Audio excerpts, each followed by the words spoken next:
Hello and good afternoon. Mayor Steve Martin speaking. This is the meeting of the Paso Robles City Council for Tuesday, August 16th. Before we get started, I'd like to read the following. The city has returned to hybrid public meetings pursuant to AB 361, which allows for a deviation from the teleconference rules required by the Ralph M. Brown Act. Residents now have the option to attend the meeting in person or to participate remotely. To participate remotely, residents can listen to the meeting live on the radio at 12:30 a.m. or live stream the meeting at www.prcity.com/YouTube and call 805-865-7276 to provide public comment via phone. The phone line will open just prior to the start of the meeting and remain open throughout the meeting to ensure the opportunity to comment on each item heard by the council. Written public comments can be submitted via email to cityclerk@prcity.com prior to 12 noon on the day of the council meeting to be posted as an addendum to the agenda.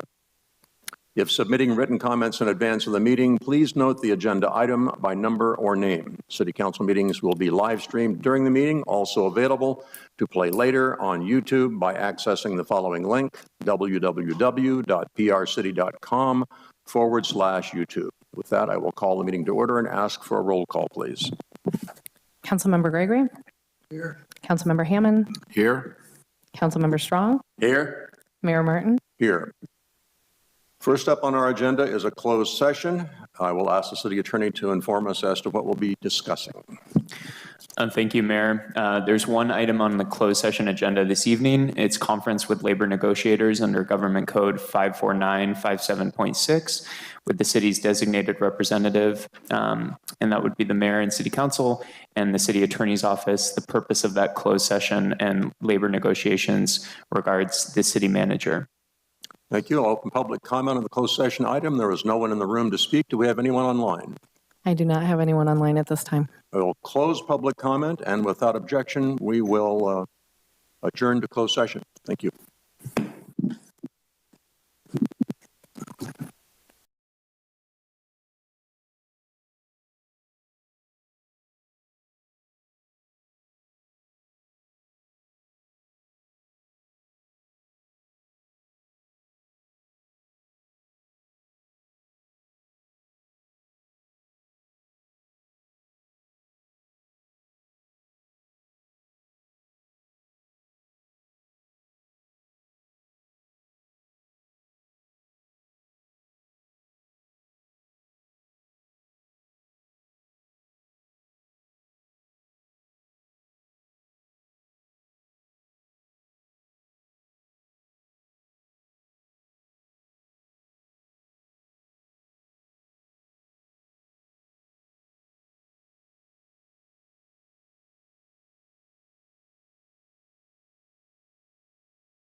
Good evening, ladies and gentlemen. Welcome to the regular meeting of the Paso Robles City Council for Tuesday, August the 16th. For those of you listening in on the radio or via YouTube, Mayor Steve Martin speaking.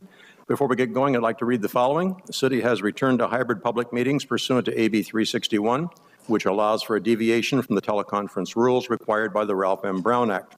Residents now have the option to attend the meeting in person or to participate remotely. To participate remotely, residents can listen to the meeting live on the radio at 12:30 a.m. or live stream the meeting at www.prcity.com/YouTube and call 805-865-7276 to provide public comment via phone. The phone line will open just prior to the start of the meeting and remain open throughout the meeting to ensure the opportunity to comment on each item heard by the council. Written public comments can be submitted via email to cityclerk@prcity.com prior to 12 noon on the day of the council meeting to be posted as an addendum to the agenda. If submitting written comments in advance of the meeting, please note the agenda item by number or name. City council meetings will be live streamed during the meeting and also available to play later on YouTube by accessing the following link, www.prcity.com/YouTube. And with that, I'll call the meeting to order. Invite everyone to stand. Join us in the Pledge of Allegiance, led by Councilman Strong, please. Thank you. And with me, please, I pledge allegiance to the flag of the United States of America and to the republic for which it stands, one nation, under God, indivisible, with liberty and justice for all. I believe in lieu of invocation tonight, we have an opening thought by Kim Mchugh. Kim, welcome. Yes, thank you. No need to bow your heads. This is not a prayer. Good evening, Mr. Mayor, esteemed council members. Thank you for your service and leadership you're providing to Paso Robles. My name is Kim Mchugh, and on behalf of Atheists United, San Luis Obispo, I represent all the citizens who prefer to keep religion and government separate. We respect the founding tenet of separation of church and state and hope that you do too. Thank you for not using the power and the authority of government to endorse religion tonight. Rather than asking for any kind of divine guidance, we call upon the principles of logic, reason, judgment, your education and experience to guide you to a successful and productive meeting on behalf of all the people of Paso Robles. You may now consider this meeting invoked. Thank you. Thank you very much. May we have a roll call, please? Councilmember Gregory? Here. Councilmember Hammond? Here. Councilmember Strong? Here. Mayor Martin? Here. We'd like to take a few minutes at the beginning of each meeting to go around the room and introduce the people who work for the city or volunteer for city advisory committees, perform some function in public service. So if you meet that criterion, if you would please rise when it gets close to you and tell us who you are and what you do. We would like to thank you and recognize you for service to the city. Starting on my right, please. Warren Frace, Community Development Director. Melissa Boyer, City Clerk, joined by Shauna Howenstein, Civic Engagement Coordinator, and Karen Jackson, IT Technician. Chris Hewitt, Assistant City Manager. Hi, Brian Cornell, Administrative Services Director. Who's on the outgoing Community Services Director. And it is my great honor to introduce to you the city's new Director and how they work.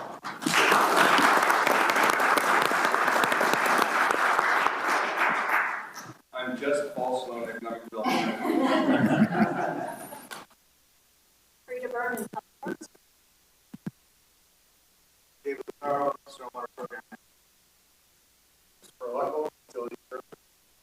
Ian Davis, Police Commander. Don Sornetta, Matt Thompson, Resort Manager. Darren Nash, This Esperanza. and Dallas. Director.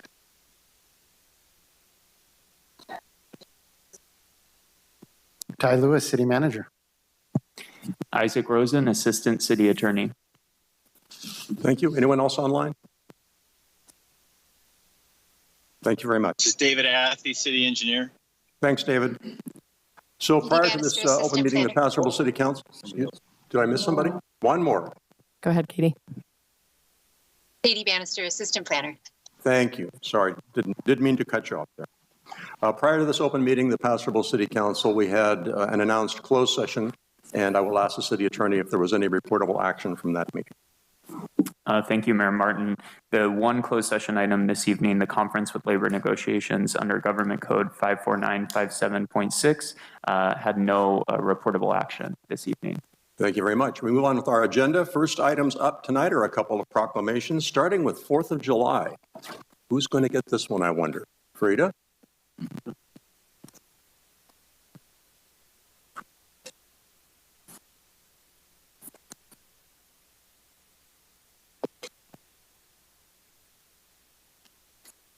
How many folks attended 4th of July at Barney Park?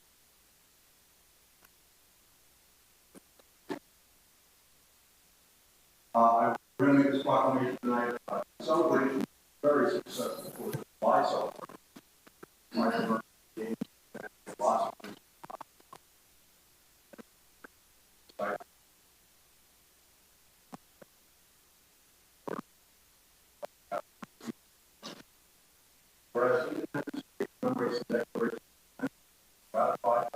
Continental Congress on July 4th, 1776, establishing the United States of America. Whereas from 2002 to 2014, the city held a free and extremely popular Independence Day celebration at Barney Schwartz Park and later in the downtown area. Whereas on April 5th, 2022, the City Council of the City of Paso Robles directed staff to reinstitute 4th of July community fireworks celebrations at Barney Schwartz Park.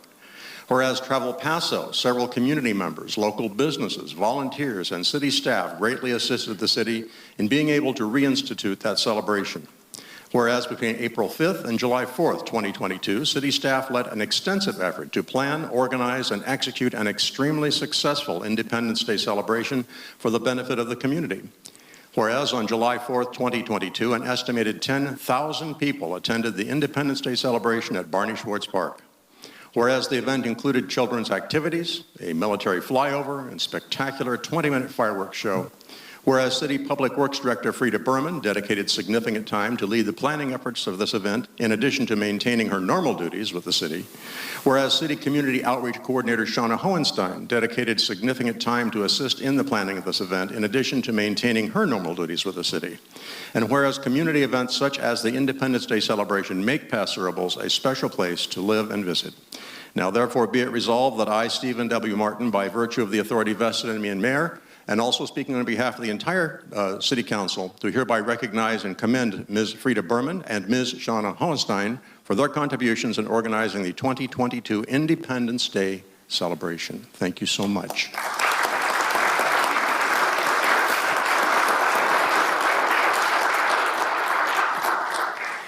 Thank you, Mr. Mayor. I would like to thank you and our city manager for providing the spark that led to this event coming back to the city as a gift to the community. And I can't forget all our sponsors, starting with Travel Paso and their contribution, Gary Eberly, Dale Gomer, Brett Butterfield, I don't want to miss anyone, the Erskines with Cabernet Lynx, the Blueprinter, K-Jug, Rec Foundation, Cal Coast Beer, the wineries of 46th East, Eagle Energy, and Garrett Thiessen Construction. All those made this event possible.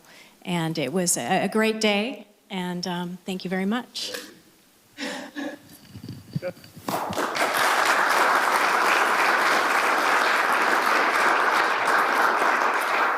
So we say hello again to a very popular event. Unfortunately, we have a couple of goodbyes tonight. First, Mr. Dave Mchugh. Where's Dave? Get on up here. Dave Mchugh is the person who helps me fix my phone when it goes askew. In fact, I think that's been the bulk of your duties for the last couple of years, hasn't it? Yeah, John and I have the same problems. Yeah. We are honoring Dave on the occasion of his retirement from the city of Paso Robles. Dave, whereas you have been employed for 25 years with the city of Paso Robles, and together with a small team of dedicated technology experts set about bringing Paso Robles into the internet age while keeping the organization technologically protected and up to date and improving community access through the internet.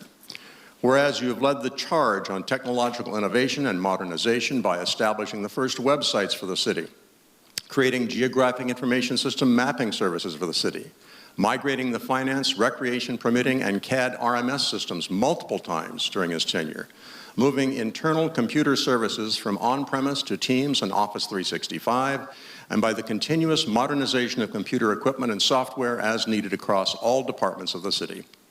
Whereas Dave created and/or implemented crucial technological infrastructure for the city of Paso Robles and the region by working with SLO County to establish a direct fiber optic high-speed internet connection, applying for and receiving a $3 million EDA grant for broadband fiber optic cable, by designing and installing data and telecommunication systems for the Paso Robles Public Safety Center, Senior Center, Veterans Center, Library Study Center, water and wastewater treatment plants, airport, Barney Schwartz Park, and Fire Station 3, and by installing public access computers and Wi-Fi at the city library. Whereas Dave assisted with emergency response and safety for the community and the city organization by preparing for and seeing the organization survive Y2K, remember that? Without incident. Coordinating communications for the Emergency Operation Command Center during the 2003 earthquake response, enabling secure work-from-home infrastructure during the pandemic, enabling live streaming and virtual city council meetings for the first time in the city's history, and by continuously and repeatedly training staff to identify internet threats and also remember their passwords.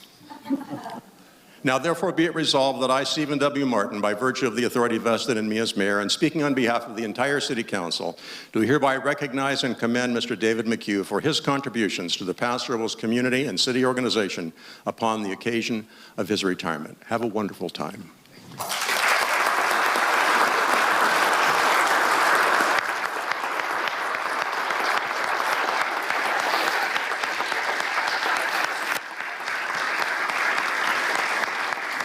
Thank you. Thank you, Mayor Martin and Council. I have to say, I'm usually behind the scenes and not in front, so they'll be quick. I really appreciate working for a council that has really seen that technology can make it happen and has been very supportive of technology the entire time. So that's made my job a lot easier. And honestly, working with staff, such a great staff we have at the city, it's just been a great 25 years, so thank you very much.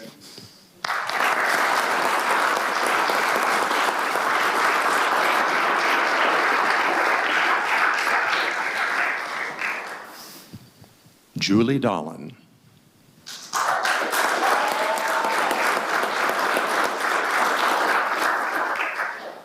Now, I want you to know I got a note with this proclamation tonight. Anybody who saw the first draft of this, you haven't seen all of it. They just kept finding things to say. And so we've added stuff, okay? I hope not. Honoring Julie Dolan on the occasion of her retirement from the city of Paso Robles. Whereas Julie Dolan has worked for the city of Paso Robles since 1995 when she was hired as a library staff assistant. Whereas Julie was appointed children's librarian in 1997, library manager in 2006, city librarian in 2008, acting library and recreation services director in 2010, then appointed LRS director in 2013. In 2016, the Library and Recreation Department was combined with Parks and Facilities to create the Community Services Department with Julie as the director. Whereas during her tenure, Julie oversaw recreation infrastructure and quality of life improvements by overseeing the renovation of city aquatics facilities and the reopening of Centennial Pool, administering a $2.5 million grant to construct the Uptown Family Park, working with the Parks for Pups organization to secure a site for the Sherwood Dog Park, the city's first public dog park, overseeing significant renovations to City Park, Sherwood Park, Barney Schwartz Park, and Larry Moore Park, assisting with the development of the Sherwood Park Master Plan, working with the Rec Foundation, Paso Robles Youth Sports Council, Friends of the Paso Robles Library, and the Library Foundation in garnering monetary support of quality of life experiences in our community, and by securing the future of recreation services and the Paso Robles City Library through recently adopted 5-year strategic plans. Whereas Julie oversaw other special projects, such as the transition of library and recreation services to the new Community Services Department, encompassing facilities and parks maintenance, addressing the need for homeless services, working with local nonprofit groups to provide meals and emergency shelter to those in need, acting as chairperson of the city's 125th anniversary in 2014, serving as the city's logistics section chief for emergency operations during the COVID-19 pandemic. Whereas Julie has been appreciated for her mentorship and development of staff, which focused on celebrating strengths and building a strong and confident workforce. And whereas Julie has been loved by her staff and colleagues for her sense of humor, professionalism, candid approach to service, and unequaled personal style.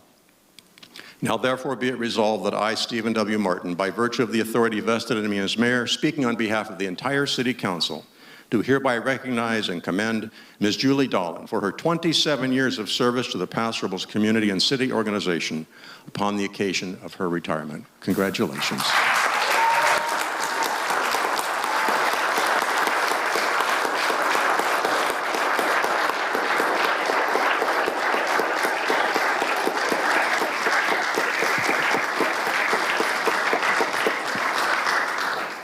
And unlike my esteemed colleague, Dave Mchugh, I never met a mic that I didn't like, so I'll try to keep it short. It has been said that the best time to leave a party is when you are having fun, and this city party is raging. In the past 27 years, I've worked through a severe recession, a devastating earthquake, and a global pandemic. And yet, here we are, back on track with a bright future ahead. Thank you, Ty Lewis and City Council for getting us back on track. I so appreciate that, and enabling me to retire while I am having the best time. Thank you to my dream team, I'll say it again, Frida, Linda, Angelica, and our outstanding maintenance, library, and recreation staff and volunteers for offering these services throughout the years. Your work has been remarkable. To a stellar executive team, Chris, Damien, Christopher, Jonathan, Ryan, and Warren, I will miss sitting in the council corner. It was a lot of fun. And the expertise, intelligence, and enthusiasm that you bring to your departments every day are without measure. Thank you to my precious family and my friends for your unflagging support as I pursued this amazing career. I look forward to spending more time with you.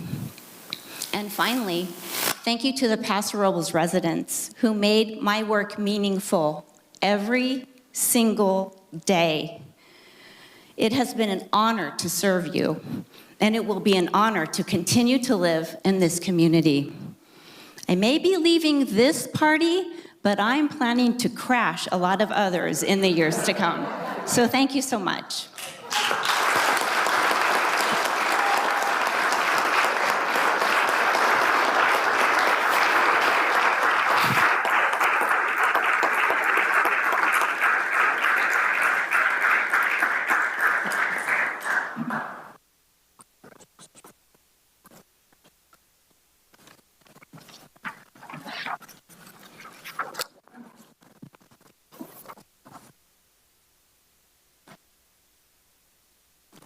Next up, we have our capital projects report. Frida Berman and Dita Esperanza.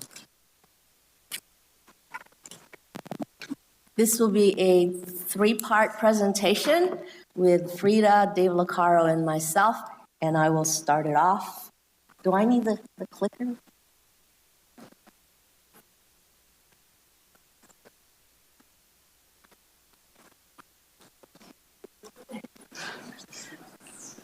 So Julie had her party, and now we're down to the nitty-gritty of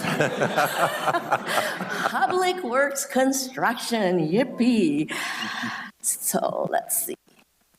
So as you know, we started our Golden Hill Union Road intersection improvements last week. It has been quite a challenge for the community to get used to this closure.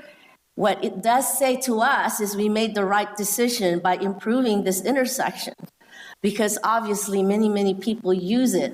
And so we know that once it's completed, it will be worth it all. So I would like to start by just saying there are only 2 detour routes that is sanctioned and posted on the city's website. This map is what I'm referring to is the West Detour. So people living on the west side of Golden Hill should use this detour. Basically, you go down Union Road towards downtown, turn right on North River Road, turn right on River Oaks, which becomes Dallins Drive and takes you back to the Lowe's Center. If you live south of Creston Road, you go Creston Road to North River Road to River Oaks to Dallins to Golden Hill. So these are one of the detour routes that is sanctioned by the city and on our website. The other one is I refer to as the East Detour Route. We created Ardmore Road. We spent money to construct Ardmore Road so that we can use it as a detour. So it connects to Union Road. So people on the east side of Golden Hill can use this route, go north on Golden Hill, right on Ardmore, left on Ardmore. And then if you're trying to go to town, you can turn left on Union and make that right turn onto Golden Hill to the traffic signal and make that safe left turn into Spring Street at 24th Street. And if you're going to the county, you can turn right on Union from Ardmore and go towards the county. People from the county can go west on Union and then north on Golden Hill to the signal and make that left turn. So this and the other one is the sanctioned detour routes for this project. We've tried our best to accommodate the businesses at that intersection. We have these signs for the Bronco Burger, the coffee shop, and the car wash, encouraging them to use this driveway, which is the one at Golden Hill Road. We provided a way for people to access their business by having these signs. The other picture on the right side is the driveway on North River Road. Again, that is wide open for people to use. Again, it says businesses are open during construction. What we're finding out, however, is that people are using these driveways to get from Union to Golden Hill through their parking lot. That is not an acceptable detour route, nor is it's not even, the parking lot is not a street, it's a parking lot. If you're going to go into that driveway, please buy coffee from Nona, go get the burger and sandwiches and french fries at Bronco's Burger, and by all means, get your car washed. But please do not use it as a through to get from one side to the other. Enterprise Rental Car also has an access that we provided for them. People tried to use this thinking that they could get through this to get to Golden Hill. Again, we said no through access. All what's going to happen is you're going to end up in the parking lot of Enterprise Rent-A-Car and be all puzzled and try to figure it out and then have to come out again. This is just for Enterprise Rent-A-Car for their customers to access. We also have had issue at the Medical Plaza at the northeast corner of Golden Hill and Union Road. People are using that driveway to, again, drive across the parking lot to the other side. We have a sign that we put up there. This is private property, no through traffic. This is not a road, this is a parking lot. You cannot use this as a through traffic. You can keep going because we've created a right turn on Golden Hill. You don't have to use this driveway to get to Golden Hill. We've created a road for people to use to get to Golden Hill. This is a medical plaza. Their customers are, some of them are elderly. When someone is coming from their car to go to the front of the building, they don't expect cars to be driving through. So we just caution people, do not use this parking lot as a drive-through. Also, there was Prospect and Mesa is another road that could be used. And so we posted signs on these roads that says this is a resident use only street, and this is not a sanctioned detour, so please don't use it. We understand that people have been using it, so we've installed a radar trailer to notify the cars of their speed. And I'm told that our PD officers just last week issued several speeding tickets for people driving fast through these roads. And just to be forewarned to the public, they will continue to issue speeding tickets. So don't speed, and by all means, don't even use this road as a detour. So that's enough of my preaching. Let's get to the real project. which is the construction of the roadway. So you can see in these pictures that the road surface has been removed. All the old asphalt has been removed, including the old concrete that was there when Union Road used to be the old highway before Highway 46 was constructed. Here's some more pictures. And these pictures were taken last week. I think this week we actually started trenching already for the pipeline construction for the 16-inch water line that we're putting in. So another project we started is to repair the road surfaces on the lady name streets west of Melody and then the Appaloosa neighborhood. This week we started the streets on the lady names west of Melody. These are the names of the streets. And this week we started socketting. So the first thing we need to do is to upgrade all the old ADA curb ramps that don't meet standards. So these are just socketing and getting ready for the demolition. We're also started the annual sidewalk repairs. This is the list of streets that we're doing this year. And just to remind the public, we don't have an active list. What we do is when we receive someone says, hey, you need to fix the uplifted sidewalk at such and such location, or staff notices something that needs to be repaired, we put it on a list. And once we have a compilation of lists that we could put together, then we put together and issue a bid documents to do the work. And this is all funded with gas tax. So we just started that this week as well. We started the sidewalk in front of the bus turnout at Wendy's, and it's all torn up, as you can see in this picture. So the RTA was kind enough to relocate their temporary location so that passengers can still use the bus, albeit outside of the bus turnout shelter. And here are more sidewalks. This one, I think, is by where the Odyssey restaurant used to be. This one is on Oak Street. Notice the roots. That's the reason why these sidewalks have heave, is because of the roots. So that concludes my part of the presentation. If you have any questions, I'll be happy to answer them. Otherwise, I will turn it over to Dave Licaro. Thank you. This is a presentation item. There's no action required by the council. Are there any questions on this part of the report from council members? Mr. Strong? You're not going to report on Creston Road. Is that somebody else's report? Because they finished the paving pretty much today. Right. That project is a private development that's being done by the housing project behind Food for Less. Okay, but people have noticed it and think of it as up. Oh, yeah. So I noticed, yeah, they finished the curb and gutter. They started the pavement. And once that pavement is cured and do the striping, then they'll open it up to the And public. that stretch will then be open again. You won't have that little funny detour. Thank you. Very good. Thank you, Edith.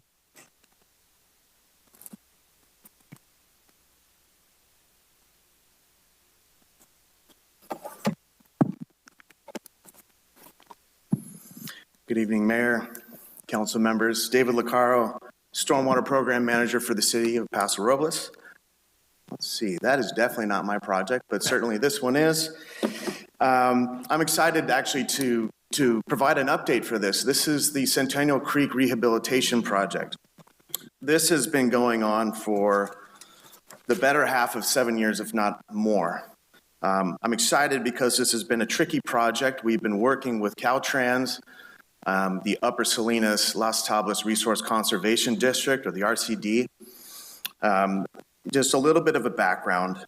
If you've been walking down Centennial Creek corridor, you probably notice a lot of scouring, a lot of erosion, maybe some damage to culverts and the bridge. This is decades of high-intensity rain, real flashy rains that come right through that corridor there. And so this was an opportunity for us to leverage funds and support from Caltrans, as well as the RCD, to come up with environmental planning, some great designs, and bring it back to kind of a natural state. This is what we want to see. And then not only that, but because we're looking at drought conditions, most of our rain that does come into the city is really flashy and high intensity. So if we can come up with a better design that's going to allow it to slow down, less damage to our infrastructure there, we're in good shape. So we've been, like I said, working on this for the better half of 7 years. we found that Caltrans needed to do some mitigation for the impacts that had occurred on Highway 46. So we've been working with the RCD real closely. It turned out that we had just a great optimal site to receive that mitigation. And so here we are. So over the past couple of years, we've been working with the RCD to get the designs in, environmental planning, permitting, a planting plan. We've been working with our city staff here, engineers, to get the grading plan in place, our traffic plan in place, and finally our 100% construction plans. This is just a bit of it. So you can see that the project scope goes from Lana Street, and then it goes west, and it finishes over at Mohawk Court or Navajo. So it's gonna span the entire creek, and this is just relegated just to the drainage itself. We're not looking at the path or lighting anything associated with that green belt there. It's just gonna be the drainage itself. Let's see. So a couple things to note, and I had mentioned before that Caltrans is funding 100% of this project. It's just been merely staff time to review design plans, making sure that we're on track, and making sure that we're hitting all the notes that we need to, city ordinances, local codes, and so forth. Beyond that also, which is also incredible, is that Caltrans has donated money to an endowment fund. That is for the long-term maintenance of this project in perpetuity. So essentially, they're funding through NIFWIS, which is the National Fisheries Wildlife Services. They're going to be the holders of that endowment money.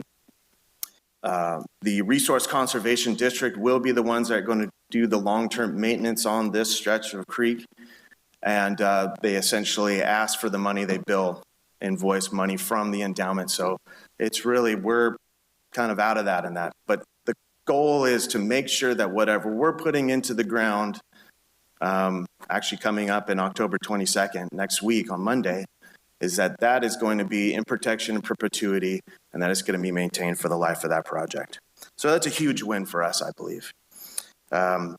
So one of the things I wanted to show you here in this diagram is just a little piece of the design plan. You'll see in the outline in the green there, what we're doing there essentially is to widen out the creek. At this point, we find like little bottlenecks, and that increases the intensity of the flow of water, which then has scouring speed, and you know what else happens after that, lots of damage. So what we're trying to do there is widen out that creek so it allows kind of a second shelf or a second channel, a little bit of pooling and slowing down of that water. The yellow rectangles in that are what are called Ruffin Riffles. Try to say that 20 times fast.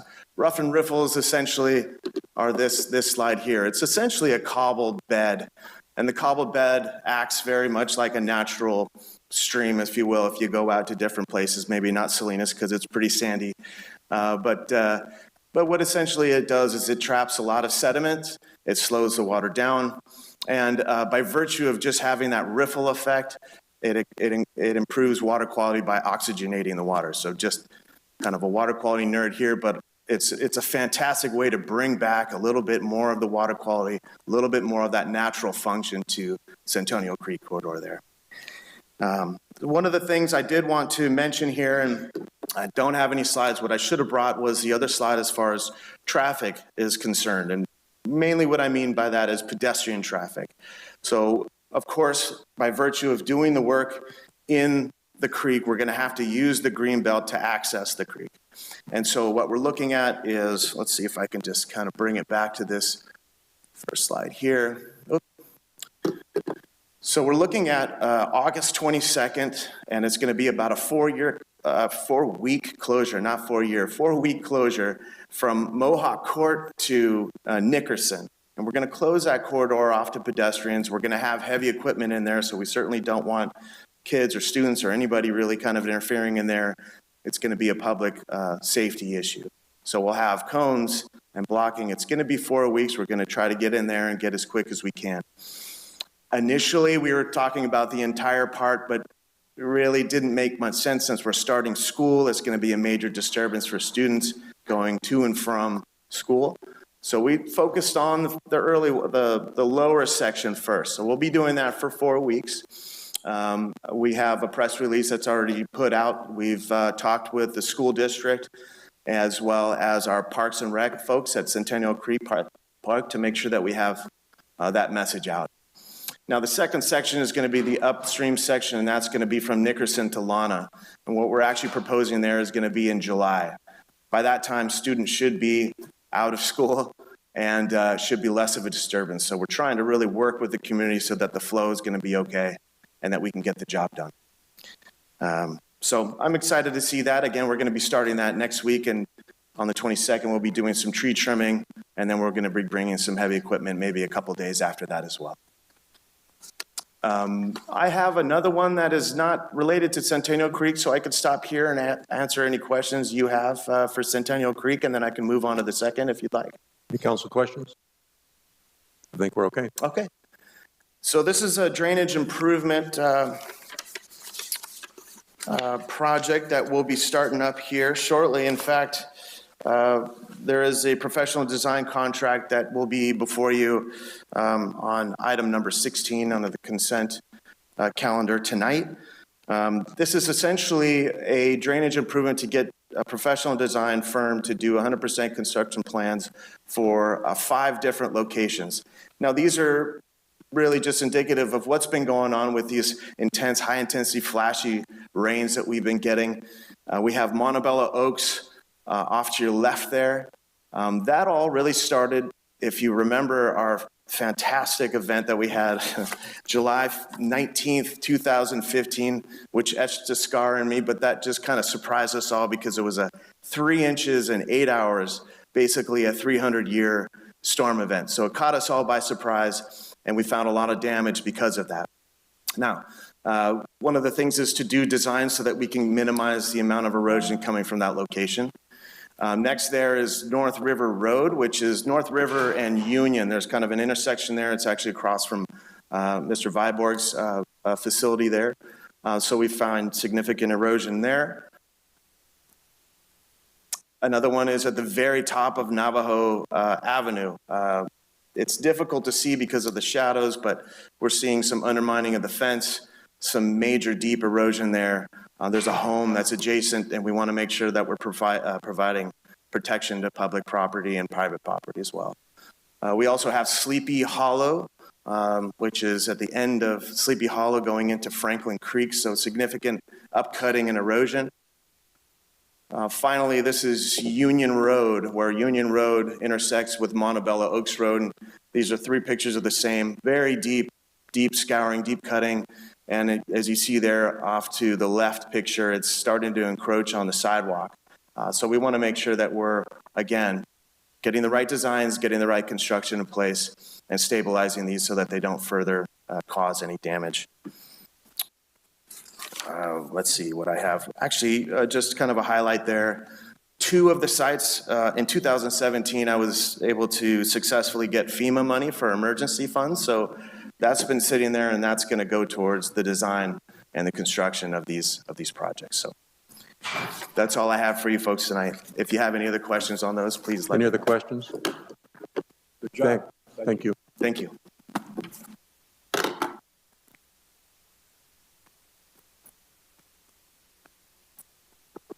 I'm going to close out the Public Works presentation, starting with Fire Station 3.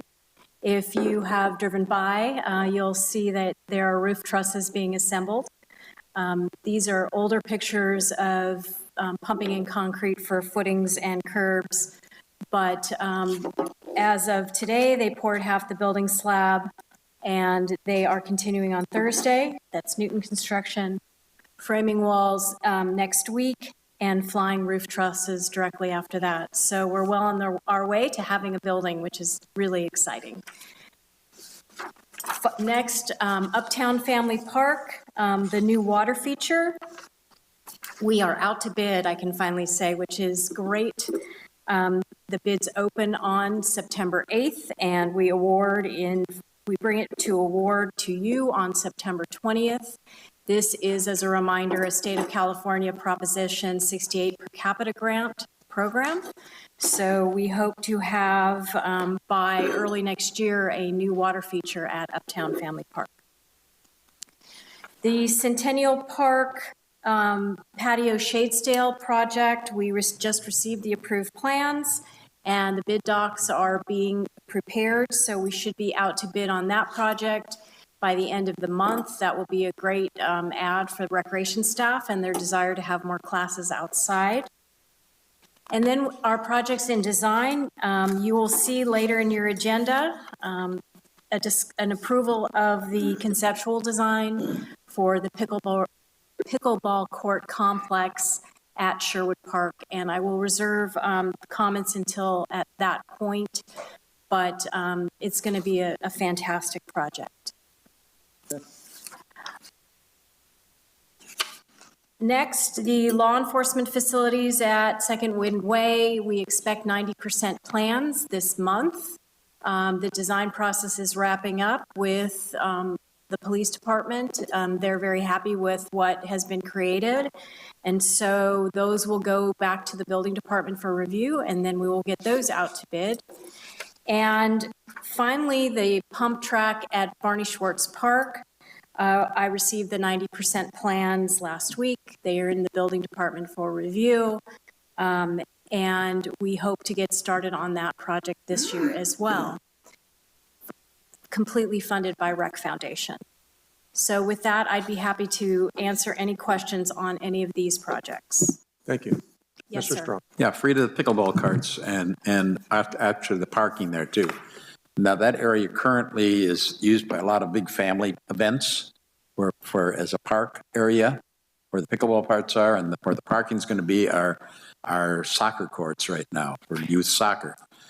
Councilmember Strong, I think because we do have a discussion item specific to the conceptual plans for the pickleball, we would hold specific questions just for that item until that discussion item this evening. Well, what I'm asking is, what are we going to do to replace the things that this is taking up? That's part of the report later in the That agenda. is. Okay, very good. Then Any other council questions? Thank you. Okay, thank you very much for that report. Is there anyone in the room who would like to ask a question about any of these presentations? I have no one waiting online, so thank you very much for the information. We move on now. We come now to general public comments. This is a time set aside where members of the public can ask questions or make comments about issues that do not appear on the agenda tonight and are within the purview of the Paso Robles City Council. If you're here for a specific item tonight, there will be a separate time set aside when we hear that item for public comment. So if you have a general public comment, I'd invite you to come forward now. We have some speaker cards at the back of the room which you can fill out and hand in to staff. If you'd please give us your name so that people here know who you are and people listening in know who you are, and then we'll give you 3 minutes for your comments. Good evening. Good evening. My name is Linda Becker, Paso Robles. I wanted to request that the community cannabis meeting be available on video for those of us that are not able to attend, and maybe even on radio. I don't know how many meetings are planned, but I think there's a great deal of interest. Thank you. Thank you. Is there anyone else who'd like to speak? I see no one. Excuse me, sir. Go ahead. Mr. Mayor and Council, I'm John Spooner, the program manager for the local community emergency response team.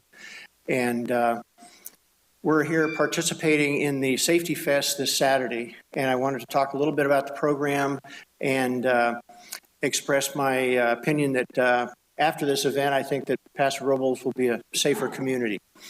The Community Emergency Response Team, or CERT, is an organization that started by the Los Angeles City Fire Department.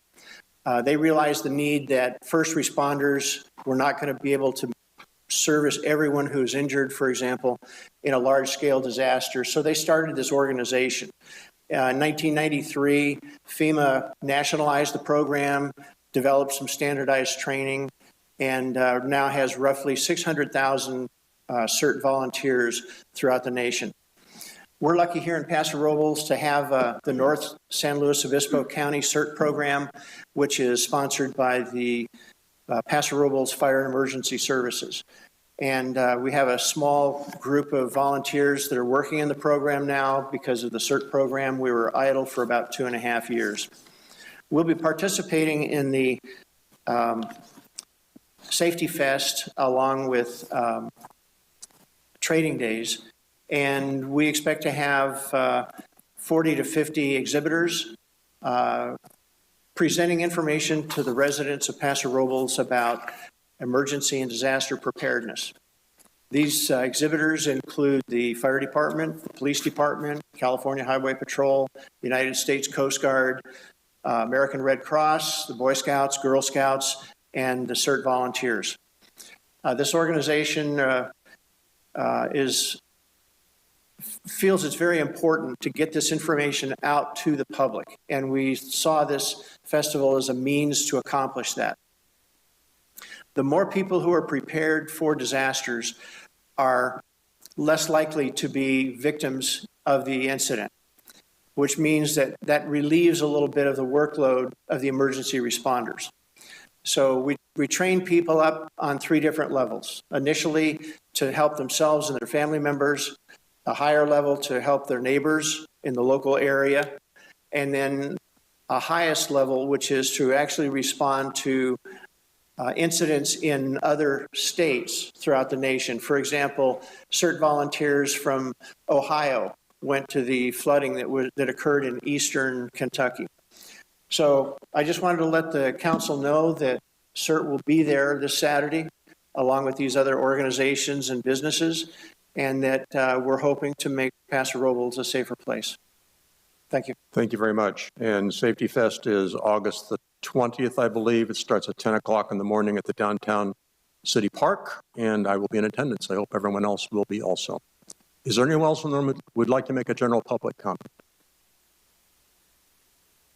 I have one person waiting on line, Linda Becker.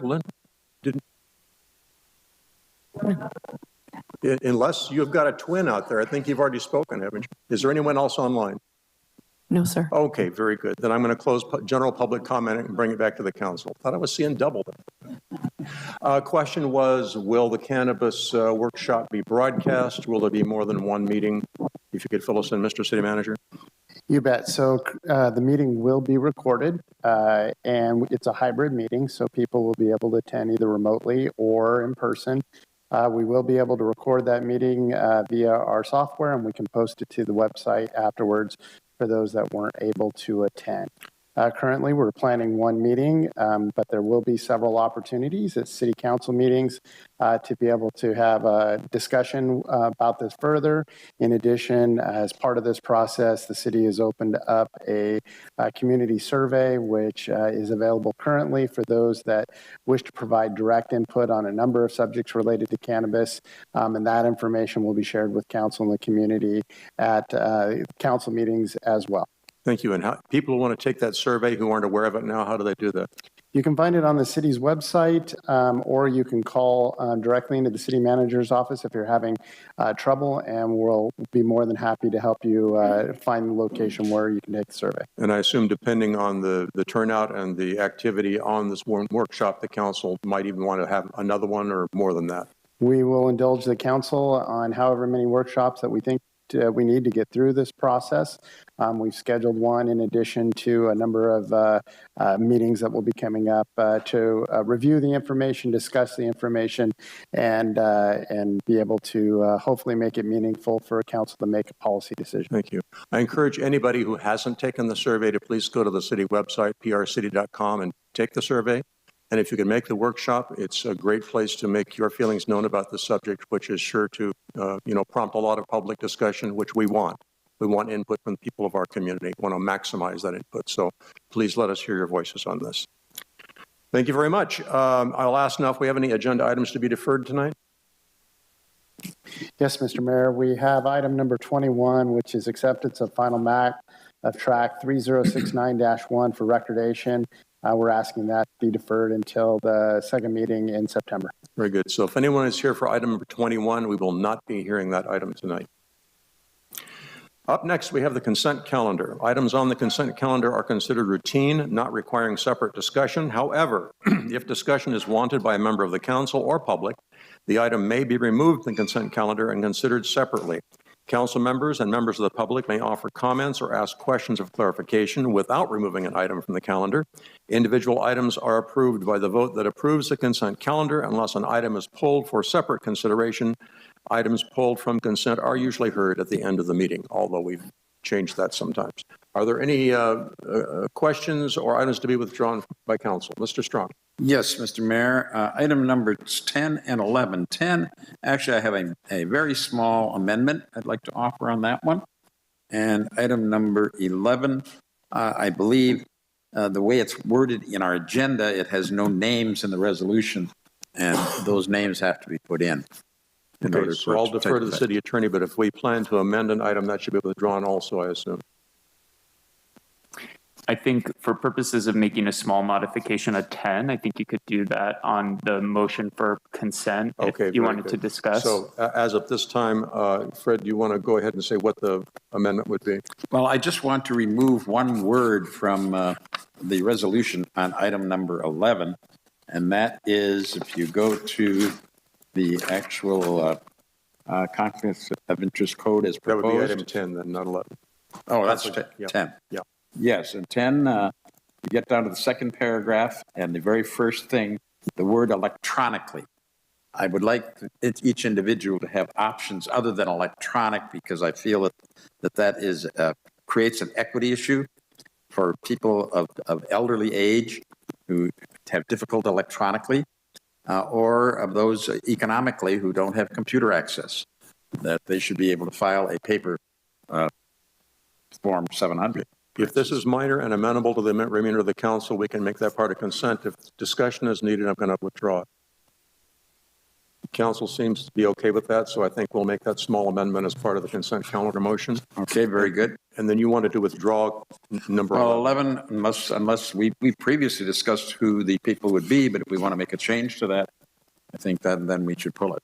Okay, item 11 will be pulled. Anyone else? Mr. Hammond. Good. Council 12, as I have an indirect conflict, small, STR. The other is... Need your mic on, Joe.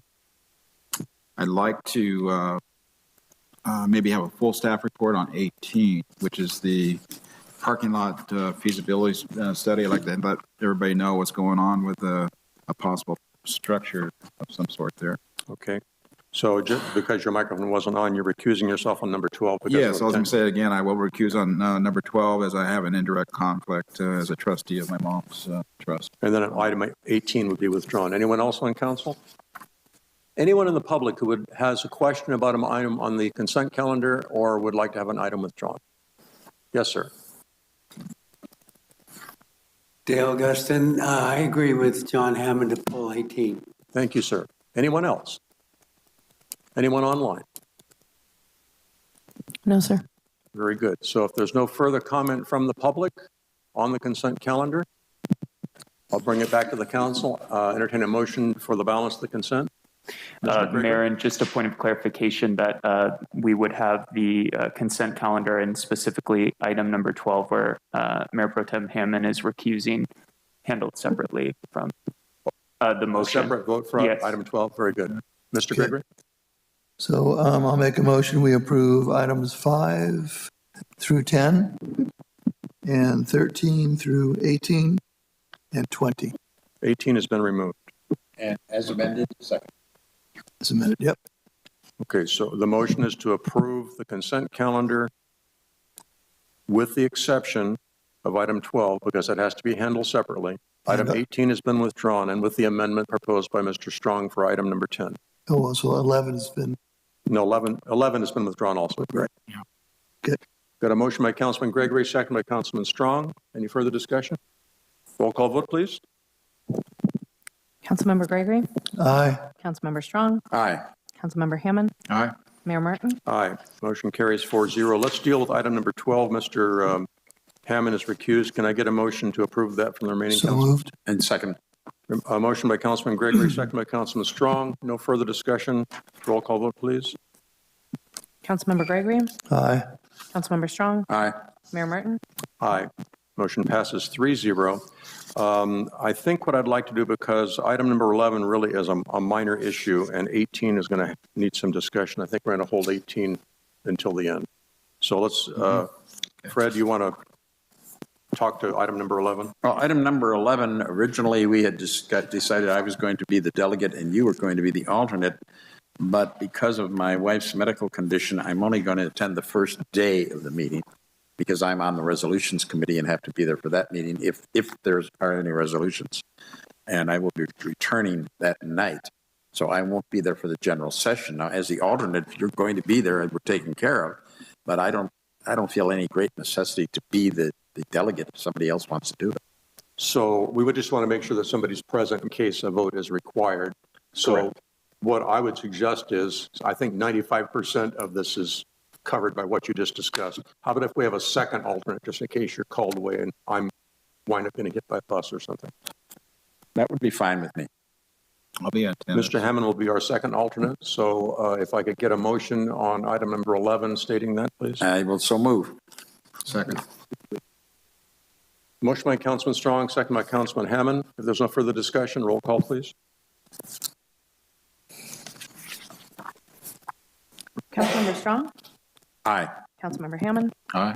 Councilmember Gregory? Aye. Mayor Martin? Aye. Motion passes 4-0. I said 18 at the end, but do you want to do that now, John? All I want is a full report. So if staff would like to do it now. Okay, so let's go ahead and handle item number 18 also then. Approval of parking lot structure feasibility study. Can we get a staff report on that, please? Yes, Mr. Mayor, members of the City Council. So one of the Paso Robles City Council adopted goals is to improve our infrastructure and facilities category to accommodate community growth. We had asked that maybe we should be able to fund and expand parking within the downtown area, including the possible construction of a parking garage needs to be established. To that end, staff contacted local firms who are interested in preparing a feasibility study for a parking garage at the City Hall parking lot. The city only received one response from Stantec Architecture. Their scope of work is as follows: develop conceptual only architectural floor and site plans and identifying the programmatic needs of the parking structure, developing quantity of parking spaces that could be developed, and maybe also provide us some input on how we can do a parking payment system, provide elevators, and building equipment rooms. In lieu of a specific architectural design, Stantec proposes to provide precedent studies for similar parking structures that they designed from their past experience with similar civic and urban character that would be appropriate for the location and nature of this proposed parking structure. Stantec's structure engineering team will also provide some conceptual framing, input, and the sizes of columns, beams, shear walls, and floor slabs. Calculations will be performed to provide verification of just preliminary sizing. Structural framing will be conceptually indicated on the architectural plans.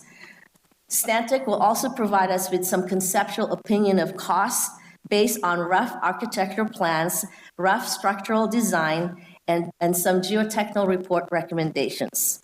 The cost estimate will also include the appropriate soft costs for the development of the project.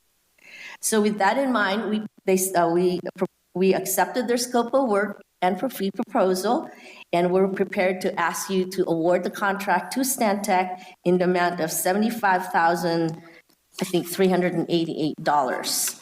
So as far as the budget is concerned, there is money in the AB 1600 Public Facilities Needs List.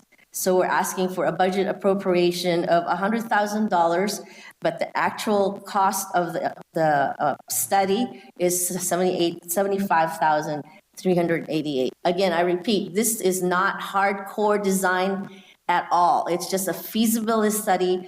Could we even consider putting a parking lot structure above our city hall? That's the question, if it's possible. If we can, how could we do it? What kind of things would we have to overcome to be able to do that parking structure? So this is very, very rough, nothing specific. We couldn't even go out to bid with this kind of thing. It just gives us an idea of the feasibility of putting a parking structure above our parking lot. That's why it's only $75,388. If we need something more robust, we would need to go to the next step. And so we're taking little baby steps just to see what can we do. Thank you. Council questions, Mr. Hammond. Yeah, it is. So this is site specific to our parking lot next to our office here. Yes. Only. There's no other sites that would be looked at or anything like that? Not at this time. Okay, and then obviously they're going to get into the hole from hell that we had during the earthquake that opened up. Right, Yeah, yes. so- They will need to, in fact, we provided them with the plans and the as-built and all the photos that we had. And so they're going to have to actually, the first thing that they did, instead of a spread footing, we might have to do some column footings, piles, because we probably can't do spread footing over those. And that's what would be investigated and designed, Exactly, so to yeah. speak. It's just feasibility. Got it. Thank you, Councilman Strong. So Detus, their analysis is going to be in-depth enough to not just look at geologic maps, but actually possibly do some geologic testing, some drilling, so that they know if there's any really hard substance down there that could be used as a foundation, et cetera? Yes, actually, their scope of work includes geotechnical investigation. Very good, thank you. Councilman Gregory. Detus, I can't remember what Public Works Director told me, but I understand that the parking lot's been prepared for a structure like this. Will that be revealed in this study? Say that, sorry?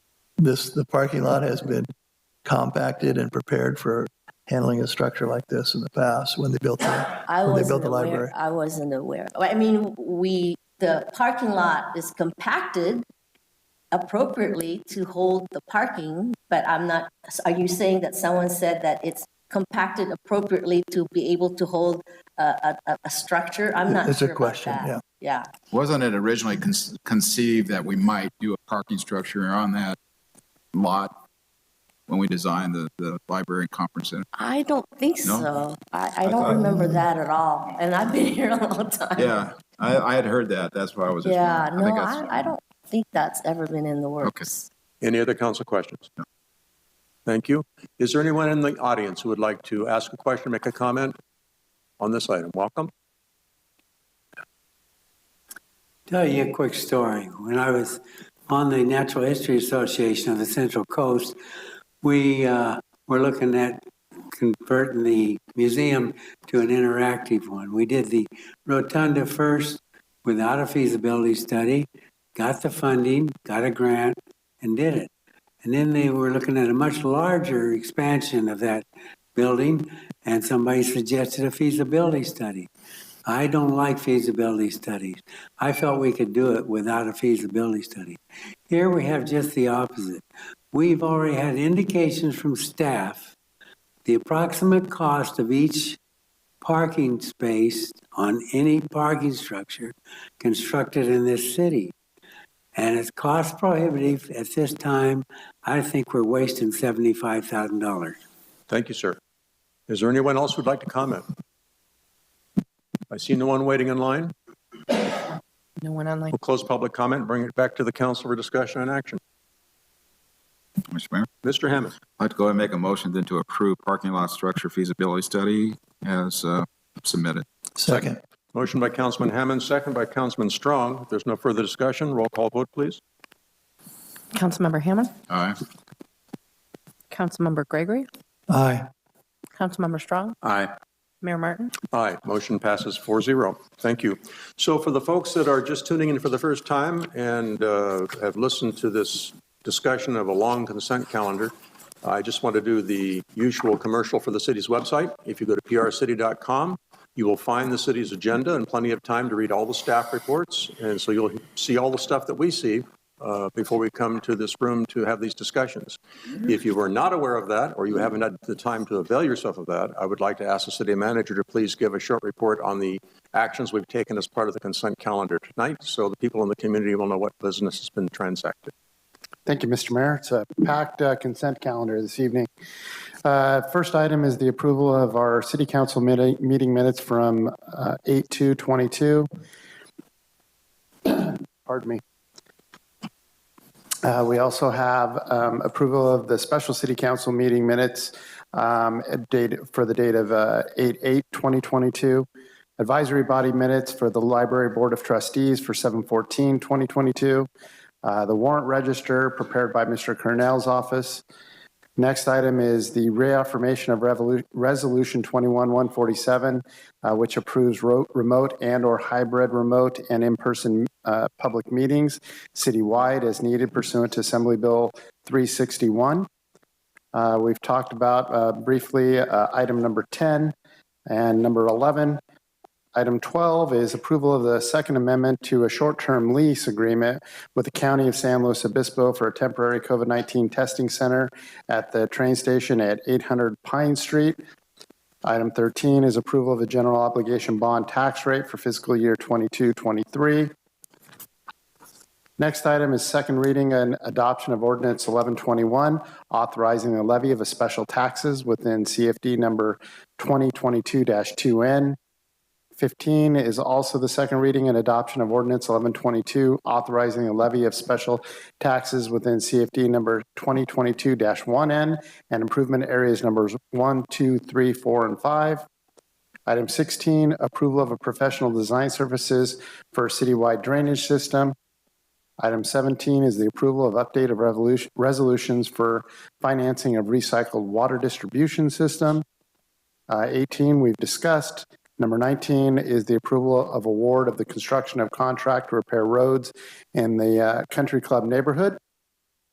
Item 20, approval of award of annual pavement striping and markings project. And we deferred on item number 21. Thank you very much. And again, if you just heard that for the first time, it's still posted tomorrow. So if you'd like to go to prcity.com tomorrow, look up the agenda for tonight, you'll be able to read all the staff reports associated with the actions we've just taken. So I encourage you to be informed.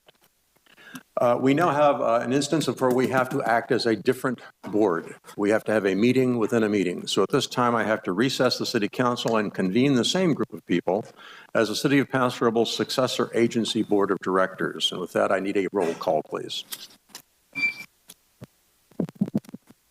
Board Member Gregory?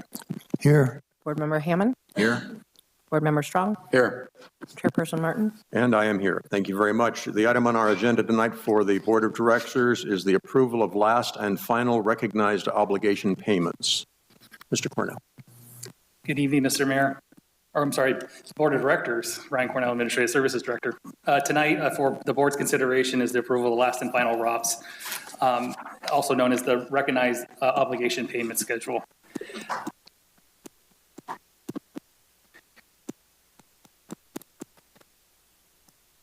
In 2012, the Paso Robles Redevelopment Agency was dissolved, and the successor agency was created to wind down the affairs of the formal RDA. Previous to tonight's recommended action, each year staff will prepare an annual ROPS, which outlined all of the payments that the former RDA is required to make. Then it was approved by this board and then the County Oversight Board before being submitted to the Department of Finance. State law allows for the city to prepare and submit a last and final ROPS, and it's just that, one final ROPS that covers the rest of the remaining years that the obligations are in place. In order to submit the last and final ROPS, the remaining items on the ROPS need to have a defined payment schedule, such as like a bond debt service schedule. There can be no new obligations, and the successor agency cannot be party to any outstanding litigation. Now that we are about 10 years past dissolution, there are only two items that remain. The first is a loan related to the Hidden Creek Apartment Project, which will be paid off in full in fiscal year 23-24, and then some outstanding bonds, which have several years remaining on them. But regardless, now is a good time to submit to the Department of Finance this last and final ROPS.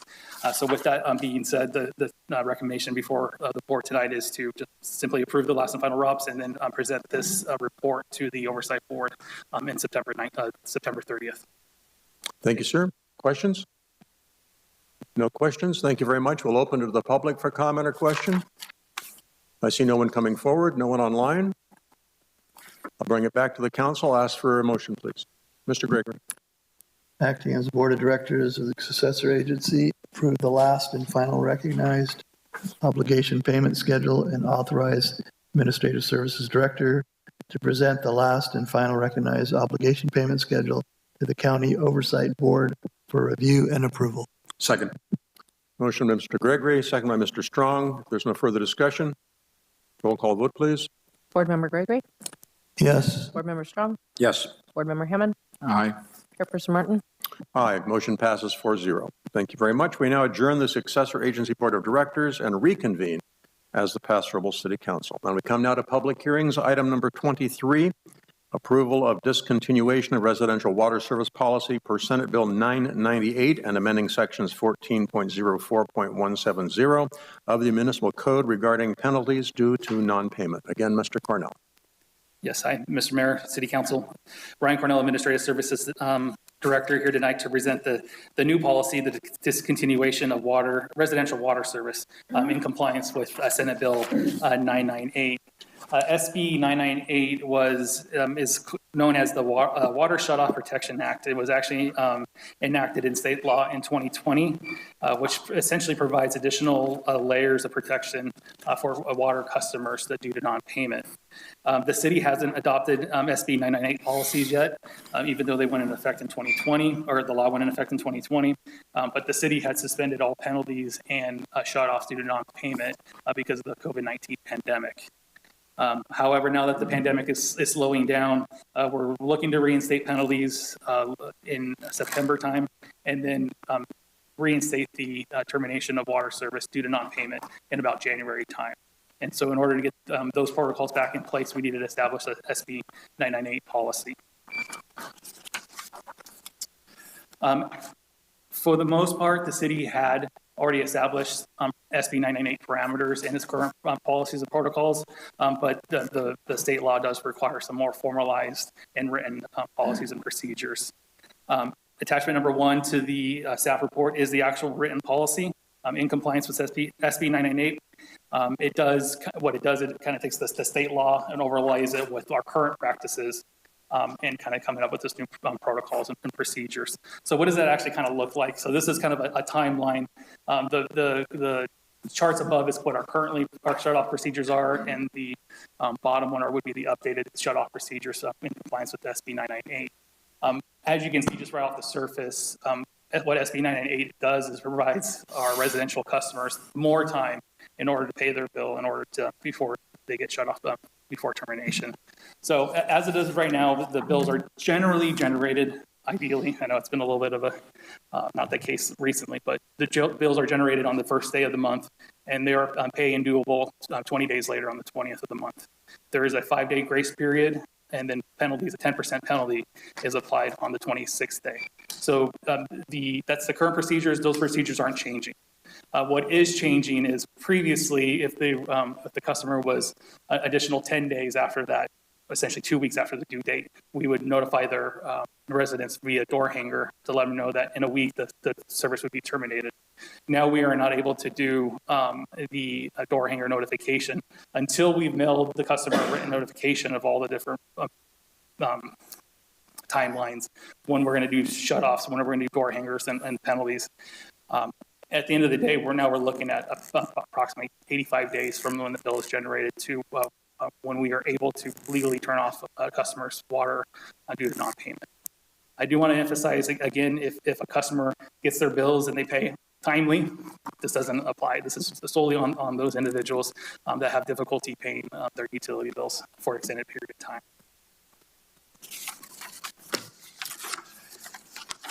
In addition to allowing customers more time to pay, SB 998 also requires the city to formally adopt appeal procedures And so under the policy, customers have 45 days to contest a bill that they dispute. This appeals process is detailed in further in section 5 of page 5 of the policy. The city also currently, this is another parameter that the city had already implemented, and that's doing payment arrangements. SB 998 requires some further allowance on payment arrangements. And so if a customer comes and they are having financial hardships, we have to offer them a payment arrangement, have it be 12 months, 15 months or whatever, but we have to allow them into a payment arrangement in order to prevent them from water from being shut off.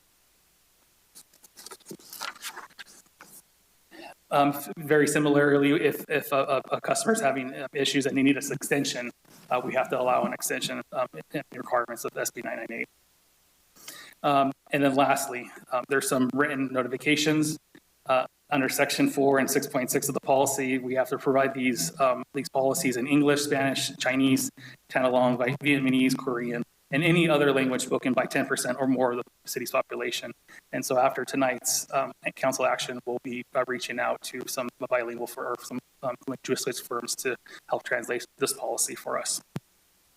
And then lastly, in order to reflect the processes set forth in the policy and to be in compliance with SB 998, we do need to make an update to the Paso Robles Municipal Code, Title 14, specifically Section 1404-170. That just updates the language so it's consistent with the policy. Okay. With that, Mr. Mayor, that's the end of my presentation. Happy to answer any questions you might have. Thank you. Questions of staff, Mr. Hammond? Yeah, Ryan, on that 50-day mark where it's a written notice, is that certified mail? Or how is that written? Given? It's just a written notification to the household. So that, is there any way to know that they got that then, or no? And that's kind of why there's additional parameters. That's why we actually notify the property next, and then we follow up with a phone call after that, and then that's when we are able to terminate service. Got it. All right. Thank you. Any other questions of staff by council?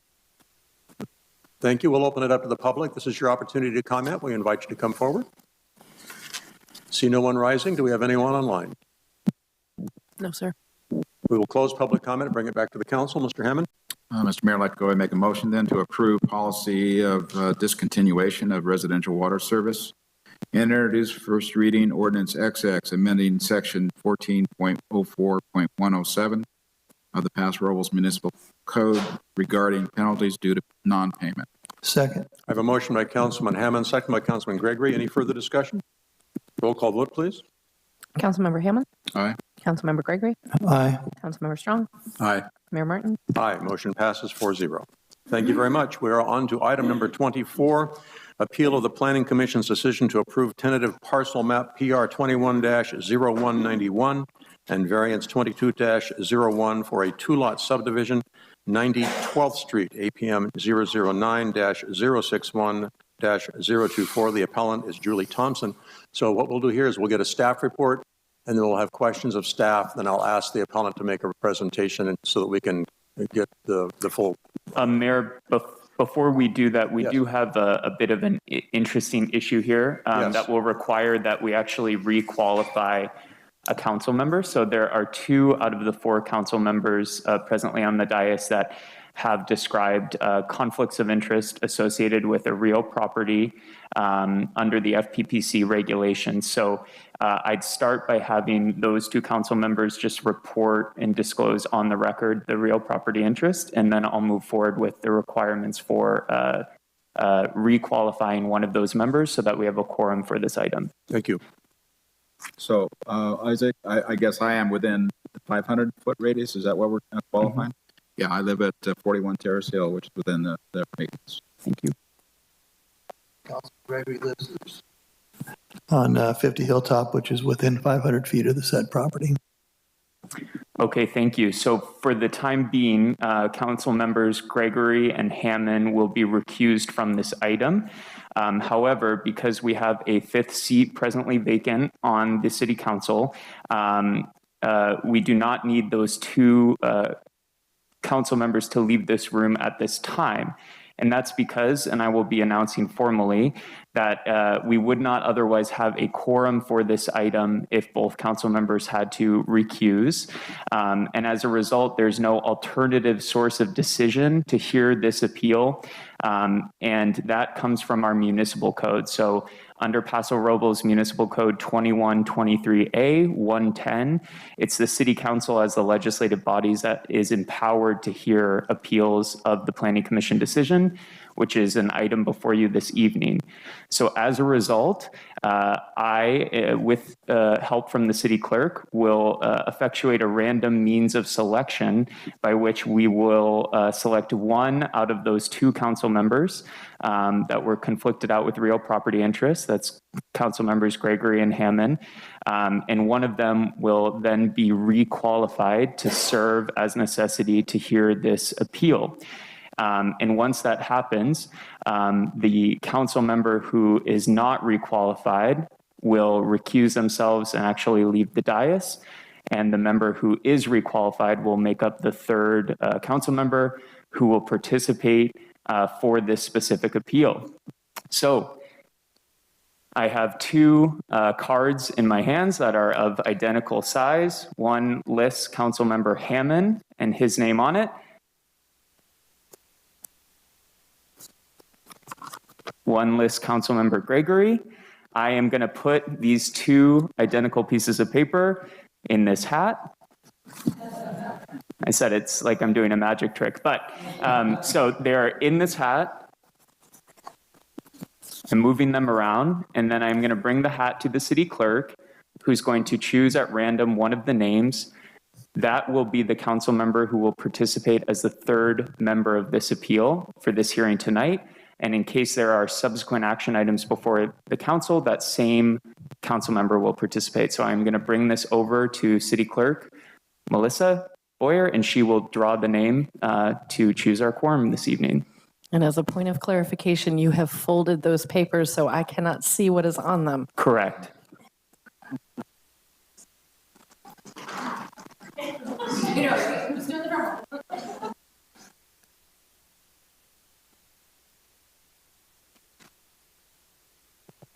Councilmember Gregory, you will be participating. Councilmember Hammond, you can leave.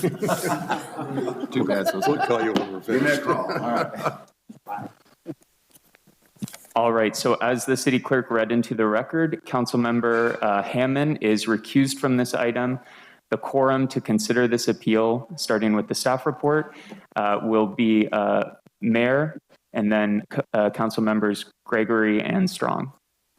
Thank you very much. And I'd just like to say that I think in all the time I've been involved in city government, this is the second time we've had to do that.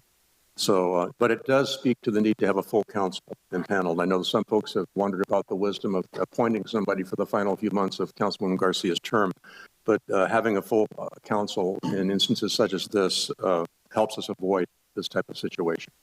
So we proceed forward now. As I was about to say, we'll get a staff report. We'll have council questions of staff. Then I'll ask for the appellant to come and make a presentation so we can hear that and ask questions. Then we will open it to the public, and then it'll be back to the council for discussion and decision. So with that, could we have a staff report, please? Thank you, Mayor Martin and council members. I'm Katie Bannister, Assistant Planner. This is an appeal of a project that the Planning Commission approved on June the 14th of this year. So the project is a subdivision of the lot that's shown here in red. This is 90 12th Street. The appellant owns the property in the yellow rectangle on Fresno Street, 1113 Fresno Street. So this is how the original lot was created. It was actually part of the original subdivision of Paso Robles, which was recorded in 1888. So the lot is lot 2 of block 197. The block that is block 197 is now shown in orange, and you can see on the right now, this is the lot pattern of that same lot, of that same block today. So whereas in 1888, there were 10 lots in this block, there are now 40 lots in that same block. This is the last remaining lot of this block that is its original size from 1888. So the proposal would be to subdivide the subject lot, and which would still, the lot would still remain one of the largest lots in that block. So here is a look at the tentative map. You can see the property lines here. There was a house on this site I believe it was from the 1940s. I'm not sure, but that building was actually demolished late last year. So that is now gone. So the proposal would split the lot in two. It would actually be two lots that are each over 15,000 square feet in size. The lot has an existing width of 100 feet on one side and 106 feet on the other side. There is some slope to the lot similar to the other lots in this block. It's similar to adjacent properties. 22% would be for the lot off of 12th Street and 14% off of Fresno Street. There are 5 oak trees on the site. You can see where their trunks are located now in green. The subdivision standards of the municipal code require that as lots in the R1 district, as they get steeper, the lots have to be larger. So for a lot between the, with slopes between 15 and 25%, a 15,000 square foot lot is required. The existing lot is over 30,000 square feet, and so the resulting lots will meet the minimum lot size. They will not, however, be able to meet the minimum lot width. For a lot of this percentage, 120 feet of width are required. But this is an existing situation. The proposal would not create a new non-conforming situation. So the subdivision ordinance does also require, or it's actually the zoning ordinance requires that no new lots be created that would necessitate placing the foundation of the home on lots over 35%. That's not a concern here. The lots are not over 35%, but the applicant does have to demonstrate that the lot is buildable. So in an effort to show that the lot is buildable, the applicant did provide a conceptual grading plan. So here's some highlights. So here's where that existing building or that demolished building used to be located. Here's where the property line is proposed. As I said, there are 5 oak trees. 2 of them are closely placed, so they show up as one oak tree there. But this is the critical root zones of the 5 oak trees that are on the site. The applicant has proposed to use retaining walls to provide building envelopes on each lot. These retaining walls are within the limitations of the municipal code. During the Planning Commission review of the project, it was pointed out by some neighboring properties that the Arbus report that was included with the presentation did not take into account oak trees that exist on neighboring parcels. So I did go out and look for where oak trees existed on neighboring sites. There are a number of them, but very few of them have critical root zones that likely intrude into the property, and even fewer that would be impacted by the proposed development. Here's one look at the 2 trees that are closest. They're to the west of the site. And here you can see they are pretty close to the property line, but that is not where future development is currently proposed. So as I said, there is a variance that's included, and variances can be granted by the Planning Commission or the City Council when, and those are not going to work well, they're misaligned, but so I'm not going to go through them, because of special circumstances that are applicable to the property, including its shape, the strict application of the zoning ordinance would deprive properties of privileges that are enjoyed by other properties in its vicinity. So in this case, in this block, the average lot size is just under 8,500 square feet, and the average lot width is 65 feet. We've got some zoning requirements that would not necessarily allow these lots to be created today, but this is the lotting structure that's in place here. So the applicant has proposed to subdivide by 2, similar to other lots in its vicinity. So the variance is appropriate. So the appellant has provided a justification letter. The full letter is provided in the staff report documents, but just to summarize, the first was regarding noticing. The applicant reports that she did not receive a notice at her residence in Redwood City. The list of addresses that the planning department sent notices to did include the appellant's address, and we did mail a postcard to her Redwood City address. Secondly, the appellant is concerned about the oak trees. As I stated, the Planning Commission did provide, and I don't know that I stated it, the Planning Commission did add a condition to the resolution that they adopted to require when future development occurs that the Arbus reports be updated to address the oak trees that are on the adjacent properties. The applicant is concerned, number 3, about construction impacts and drainage. the lots that are being created are actually rather large. They're 15,000 square feet in size. Staff did not do an extremely detailed review of the future development because we will be doing that review when building permits are applied for. And so the city engineer is here this evening as well and can help us address some of the applicant's concerns, but most of those concerns will be addressed at time of building permit and grading permit application. The appellant's fourth concern is about future ownership. However, the city does not regulate, nor do we have any interest in regulating who develops properties. Whoever the future owner is, they would have the same rights as any other person in this community to develop the lot. So and I don't think I quite made it clear. Part of the appellant's concerns for the number 3 concerns about future development, but also about existing draining situation, the existing drainage situation. There is some existing drainage that occurs on Fresno Street that is due to uphill lots, not necessarily the subject lot. Most of the drainage actually comes down Fresno Street from even further up the hill. The appellant did make the drainage issues, made the city community development department aware of those concerns.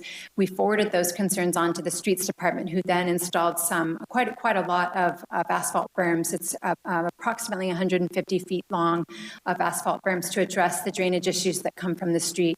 These are temporary solutions that will be made permanent by when the subdivided properties are developed. Curb gutter and sidewalk will be installed, which will be a permanent solution to this temporary permanent solution for which we provided a temporary solution. On the right, you can see that the appellant's driveway, which is her concern with when the water does come running down. I'm going to zoom into that in this next image. So you can see the driveway there. The city did install the asphalt berm also on the appellant's property. You can see approximately the stretch where the berm was extended to an existing berm that was on the appellant's property. And you can see there her driveway. Obviously, it has suffered from past storms. There are some findings that the City Council, the Planning Commission made to approve the tentative parcel map, and these are a list of some of them. That the project is consistent with the general plan, that the site is physically suitable for the proposed development that would come in the future. Some findings related to environmental damage, and that the project is not likely to cause any environmental damage or violate any water quality standards. There are also variance findings that were made, essentially that this is not a special privilege that's being given to this property, that the property meets all the standards. It would be something that would be possible to do other than this one little standard that shouldn't be applied strictly. In this case, because of the shape and size of the shape of the property, that its width, a variance is appropriate to allow the lot to develop at its normal minimum lot size. The proposed lots do meet the minimum lot size. There was an environmental determination made. This is a Class 32 exemption, which is appropriate for infill developments. The site's pretty classically eligible for this exemption. It's a site that's surrounded by urban uses. It's not. It doesn't have value for habitat. The proposed development would not cause significant air quality or water quality impacts, and it can be adequately served by existing utilities. So the City Council does have options. The first would be to take no action. The second would be to sustain the Planning Commission's decision, and we've provided a draft resolution to make that action. The third option would be to modify the Planning Commission's decision to approve the map by amending the draft resolution. The City Council could overrule the Planning Commission's decision. Staff would recommend that you make that, you let us know that you want to make that decision, and we bring back an amended resolution to you in the future. And as a fifth option, the City Council could provide alternative direction to staff. That does complete staff's recommendation would be to sustain the Planning Commission's decision, as the Planning Commission made an appropriate decision on this map. And that does conclude staff's report. Here's some images, both of 12th Street and Fresno Street, of the Fresno Street images. Thank you very much. Are there any questions of staff from council? Mr. Gregory. Yes, Katie, so The lot split creates two 15,000 square foot lots, which is well above the minimum lot size. Because of the slope of these lots, the minimum is 15,000 square feet. So it's Right. just above, but certainly meets the minimum size And the typical lot size is about 8,500 square feet in that area. in that block. That's correct. And I think that's all I have. Thanks. Mr. Strong? No specific questions. I noticed this is about the last remaining lot in the entire area of its original design at the time the city was founded. So I don't think there are any other lots in this immediate area that are as originally created, are there? Certainly not in this block. That, you know, there might be surrounding it, but yeah, this is definitely oversized for the area. Okay, thank you. No further questions of staff. I'll invite the appellant to come forward now and give a presentation.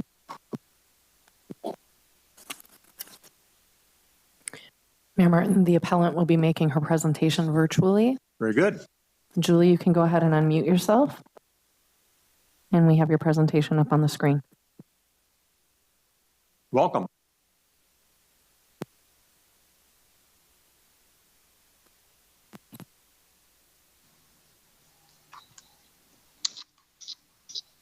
Hello? Hello? Hello? Julie, are you with us? I am with you, but I have an echo. What's going on here? Turn down the radio.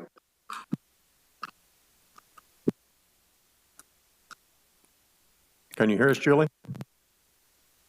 Julie, if you're going to unmute your mic to speak, you need to be sure that any other way, like YouTube, that you may be listening to the meeting, you need to have the volume turned completely down or that muted in order to avoid looping.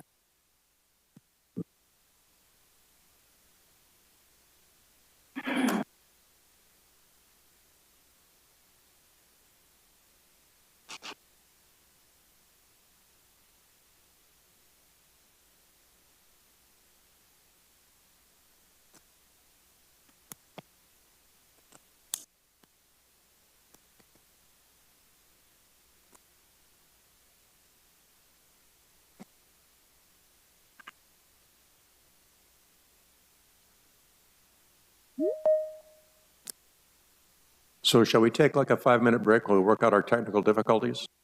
It looks like she's coming back into the room right now. Okay.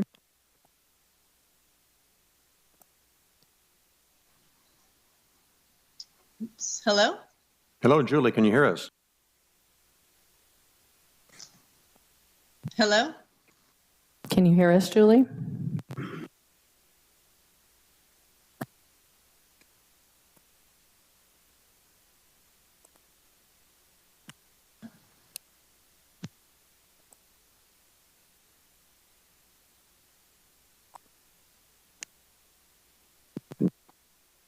If you would like to take a break, we can. However, I have to ask everyone in the room to kind of be silent during that break or exit the room so that I can try to communicate with her. Sorry. Okay, let's just hold it. We'll leave the meeting open. You go ahead and see if you can work it out with Julie. Okay. We did do a test run of this prior to the meeting. I understand. Technology is wonderful.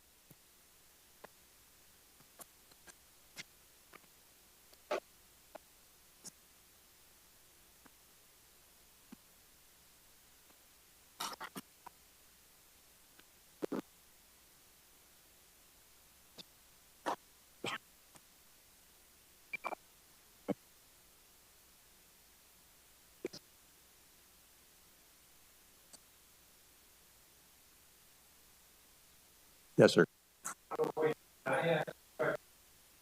No, I'm sorry. No, it's not appropriate at this time.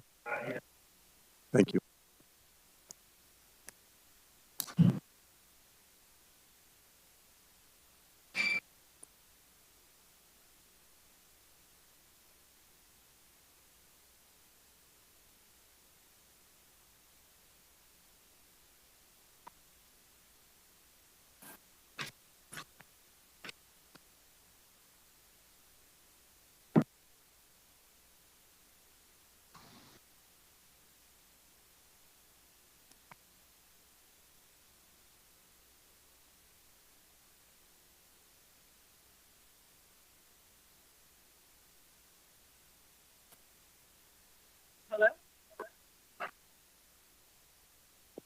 Hi, Julie. This is Melissa Boyer, City Clerk. Can you hear me? If you can hear me, let me know, but go ahead and mute any other devices that you have running audio for the meeting. Okay, can you hear me? Yes. Okay, everything is muted. Okay, are you still able to see the live feed out of the meeting so you can see your screen? I am. Great. Go ahead and just let us know when you're ready for us to move the screen, and you are on. Okay, great. Well, good evening, Mayor and City Council. Thank you for your patience with technology, and thank you for the opportunity to present tonight. I just wanted to start by saying I am not an investor. I'm not a builder. I'm not an attorney. I'm a homeowner and a California educator. I plan to move into this home when I retire in about 10 years. And so that's some background about me. Next slide, please. Next slide. So as an educator, I always like to have kind of the structure, and I do promise to keep this brief, because I know this looks like a long meeting tonight. But tonight what I want to talk about are my objectives, a little bit of background in the situation, and to maybe clarify some misconceptions of my concerns, talk about some of the concerns, and then present some potential solutions.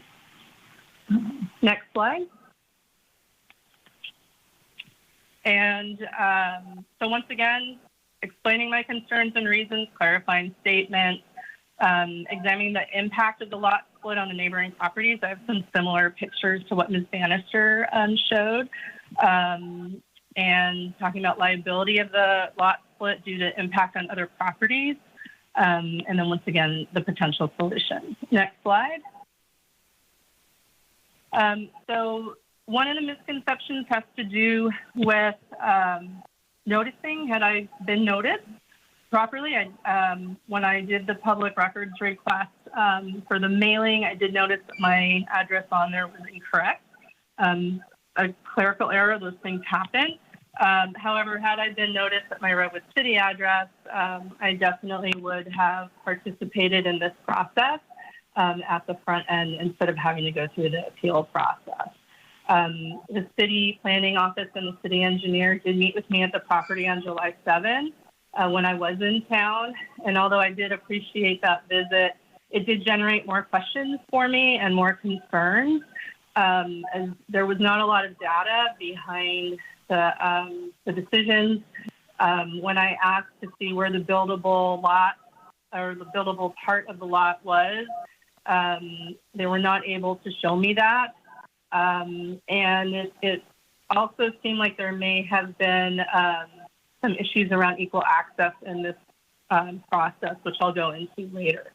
And it did not feel like the process was followed with fidelity. It was very difficult to get information. I had to send a lot of questions. Once again, I'm an educator. I'm not a builder. I'm not an attorney. I'm not a contractor. And so I was trying to understand. This within the timeline. And I have spoken about this issue with two builders. One of them has actually seen all the paperwork. And one of them I actually talked to in the neighborhood. He was out walking when I was taking pictures and measurements. And he also shared concerns about splitting the lot without any data to support a lack of impact to the community. There is a history of drainage issues going back to at least April of 2019. I purchased the property in 2016.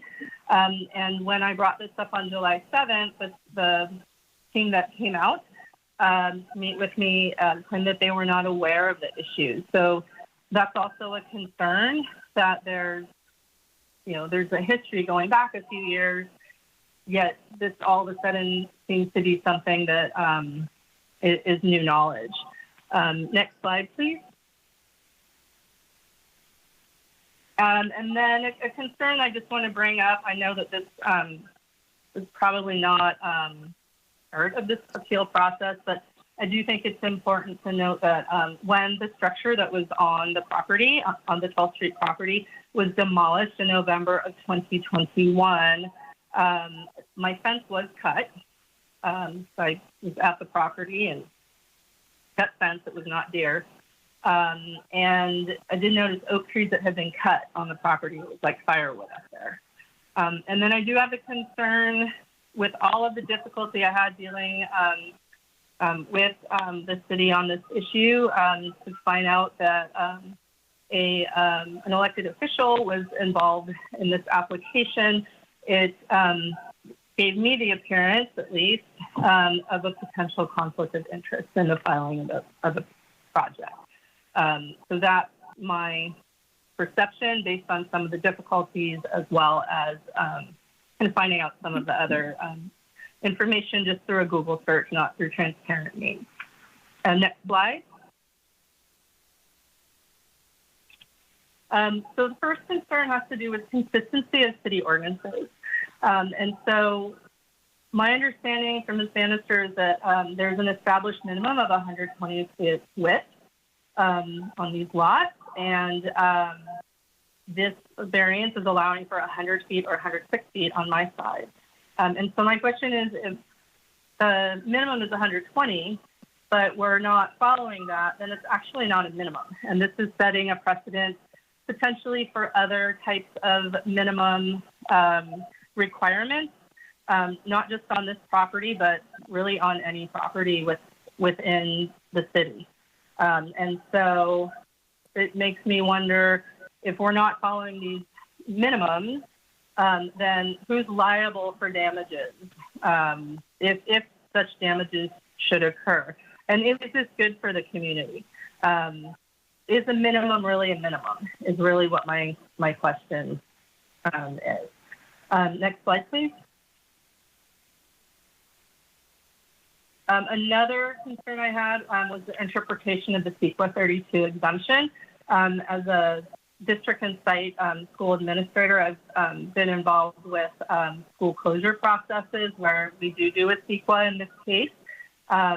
And it's a very large scope of what a CEQA does involve. And so to hear that there are not concerns around drainage with the hill, not just the street water, but with this property now, especially with no structure on it and with earth that is just able to absorb all of the water that's up there. What is going to happen when there could be potentially up to 8 structures up there? My understanding is that each lot could have potentially 4 structures based on the new state laws for ADUs. And so once again, I'm interested in preventative measures that are being taken. I'm interested in seeing kind of the data that is going to support this claim, as well as, once again, the liability and the damage. If that happens, because someone's not exercising reasonable care, then once again, is the city liable, or is it the uphill homeowner? Next slide, please. The current issues with damage or with drainage, the current berms are not sufficient. My landscaper is regularly during rainy season putting out sandbags. You'll see a picture of that, I believe, in the next slide. And the street water is definitely entering from this property, the 12th Street property. And I sent pictures and video. The video is actually much better of the rivulets and the washout on my property. I've had 2 builders, also one in person and one looking at the pictures, concur with my concerns, and also confirm that the current effectiveness of the berms, although I appreciate the city going out after that meeting and building up the berms, they can't be tested for effectiveness during the dry season. And when I did the measurements, and I did send pictures of those, they range anywhere in height from 4 inches to 12 inches. Once again, I'm not a builder, I'm not an engineer, but there was an inconsistency in what's out there now.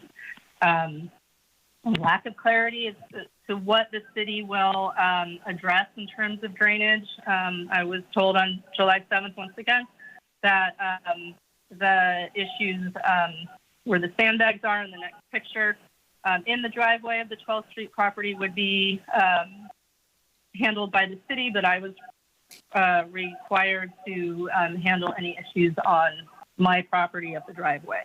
So it'd be nice to get some clarity on that. And then once again, where's the data in terms of how this proposed buildable area is going to change volume, speed, and flow of water on the neighboring properties? Not just mine, but potentially the property that's right in front of mine, where they're doing a lot of work on it right now. So how is that going to affect all of these downhill properties? Next slide, please. And so these are pictures similar to what Ms. Bannister just showed. So in the first picture on the left, and I apologize for not having arrows or boxes on these. I was a language teacher, and I don't have that level of tech skill.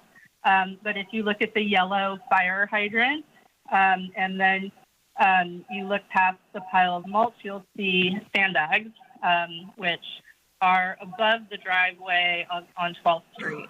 And that's what my landscaper put up because he says that is where the water was coming onto the property. And then the picture on the right shows the deep rivulet. That's just one section of the deep rivulets that are sending the water down onto my property. Next slide.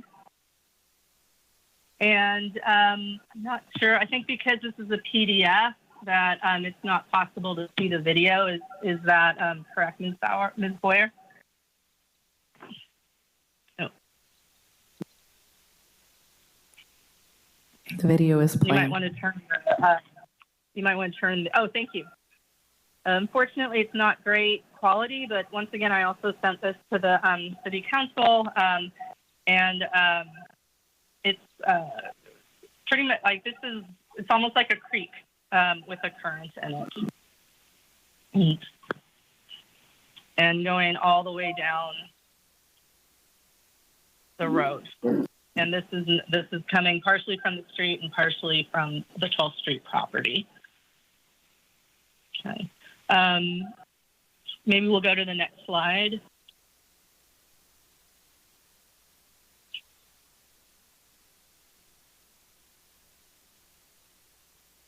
Thank you. And then did the video on here, did that attach? Oh, it did. And you can, if you don't mind turning the volume off on this. So this is me taking the video with my iPhone. Where the sandbags start, you can see the berm and how it's kind of different heights. And then what I did is I walked down, and you can see one of the rivulets there on the top left. And one rivulet turns into multiple rivulets. And that's the 12th Street property. And that's another kind of structure that was there, kind of maybe another berm that was added. I don't know what that was. I didn't construct it. And then this is going down now onto my property. Thank you. Next slide.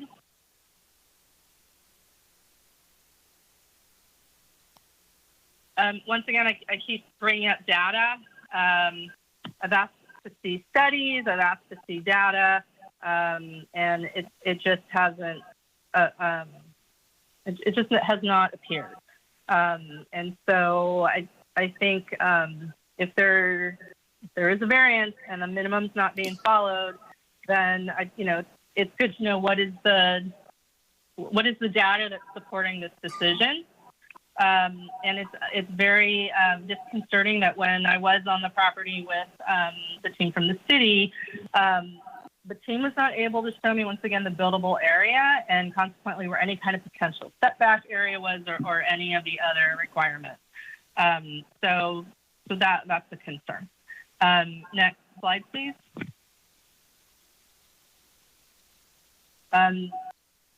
These are just some of the inconsistencies that I found. Things like there's no oak trees on the parcel. Next slide.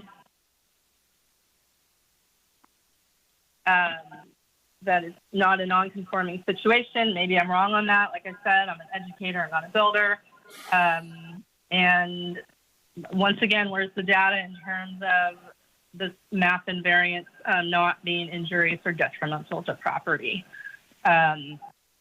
Also setting a precedent for other non-conforming situations. So I don't think the fact that the lot was established in 1888 is enough of a justification for allowing this variance, personally. Next slide. Yeah, and then there's the equity and access issue in terms of process and information. This was a very difficult process. At times I was told I was going to have to pay the full cost of the appeal. That was on, I believe that was on June 30th, June 23rd. On July 6th, I was then told it was a confirmed flat fee. I was accused of starting a neighbor war by a city official. Didn't get clear answers about precedent. Once again, not being given access to data or to studies. And that was something that the builder said, ask for the study. So I did. And so these were the types of things that raised some red flags for me as a district administrator and a site school administrator. I've also managed compliance processes. So that's kind of my lens. Next slide, please. And in terms of potential solutions, one would be to provide access to the studies and the data confirming that there will not be a negative impact to neighboring properties. The second is to definitely address the drainage issue and re-examine the CEQA 32 exemption in terms of impacts to water quality. I don't think the size of the lot necessarily means that there's no impact to the neighborhood. And then, referring the project back to staff. And so based on the facts that I presented, I believe that the city would best serve the public as well as limit its liability by referring the project back to staff for additional analysis. So I thank you. I hope I didn't take too much time, and I'm open to any questions that you may have. Julie, thank you very much for that presentation. We do appreciate it. I will ask the council if there are any questions of you, so please stand by. Council? Absolutely. Council has no questions. Mr. Strong. I'm going to clarify something with you, Julie. Sure. You said that you're not an attorney and No. you are an educator. So have you ever taken any classes in political science or in land use or planning? I have not. Well, political science, yes. Okay, but on the That was on the about municipal 30 years ago in college. on the municipal level, or was that just state and federal? It was a college course. I know, but college courses sometimes only cover state and federal. Right. It was Poli-Sci 1. It was 30 years ago, so I honestly don't remember. All right. Well, I taught it, and we did not teach municipal law in those courses at that time. So thank you, though. Okay. Thank you. We have no other questions from council. I'm going to close that portion of the meeting and now turn it over to the public. This is a time, anybody would like to make a comment, to please come to the lectern. This is your opportunity. Same rules apply.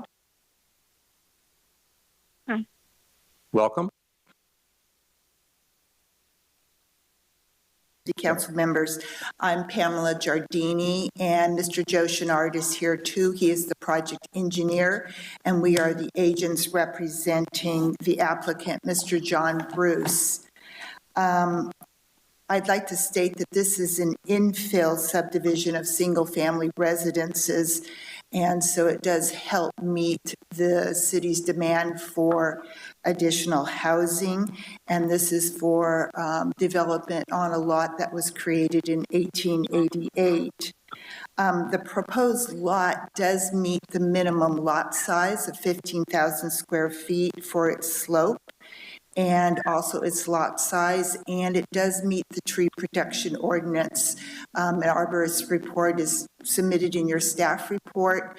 He did state on page 1 that the property to the southeast, the oak trees on that property would not be impacted. That was covered in his report.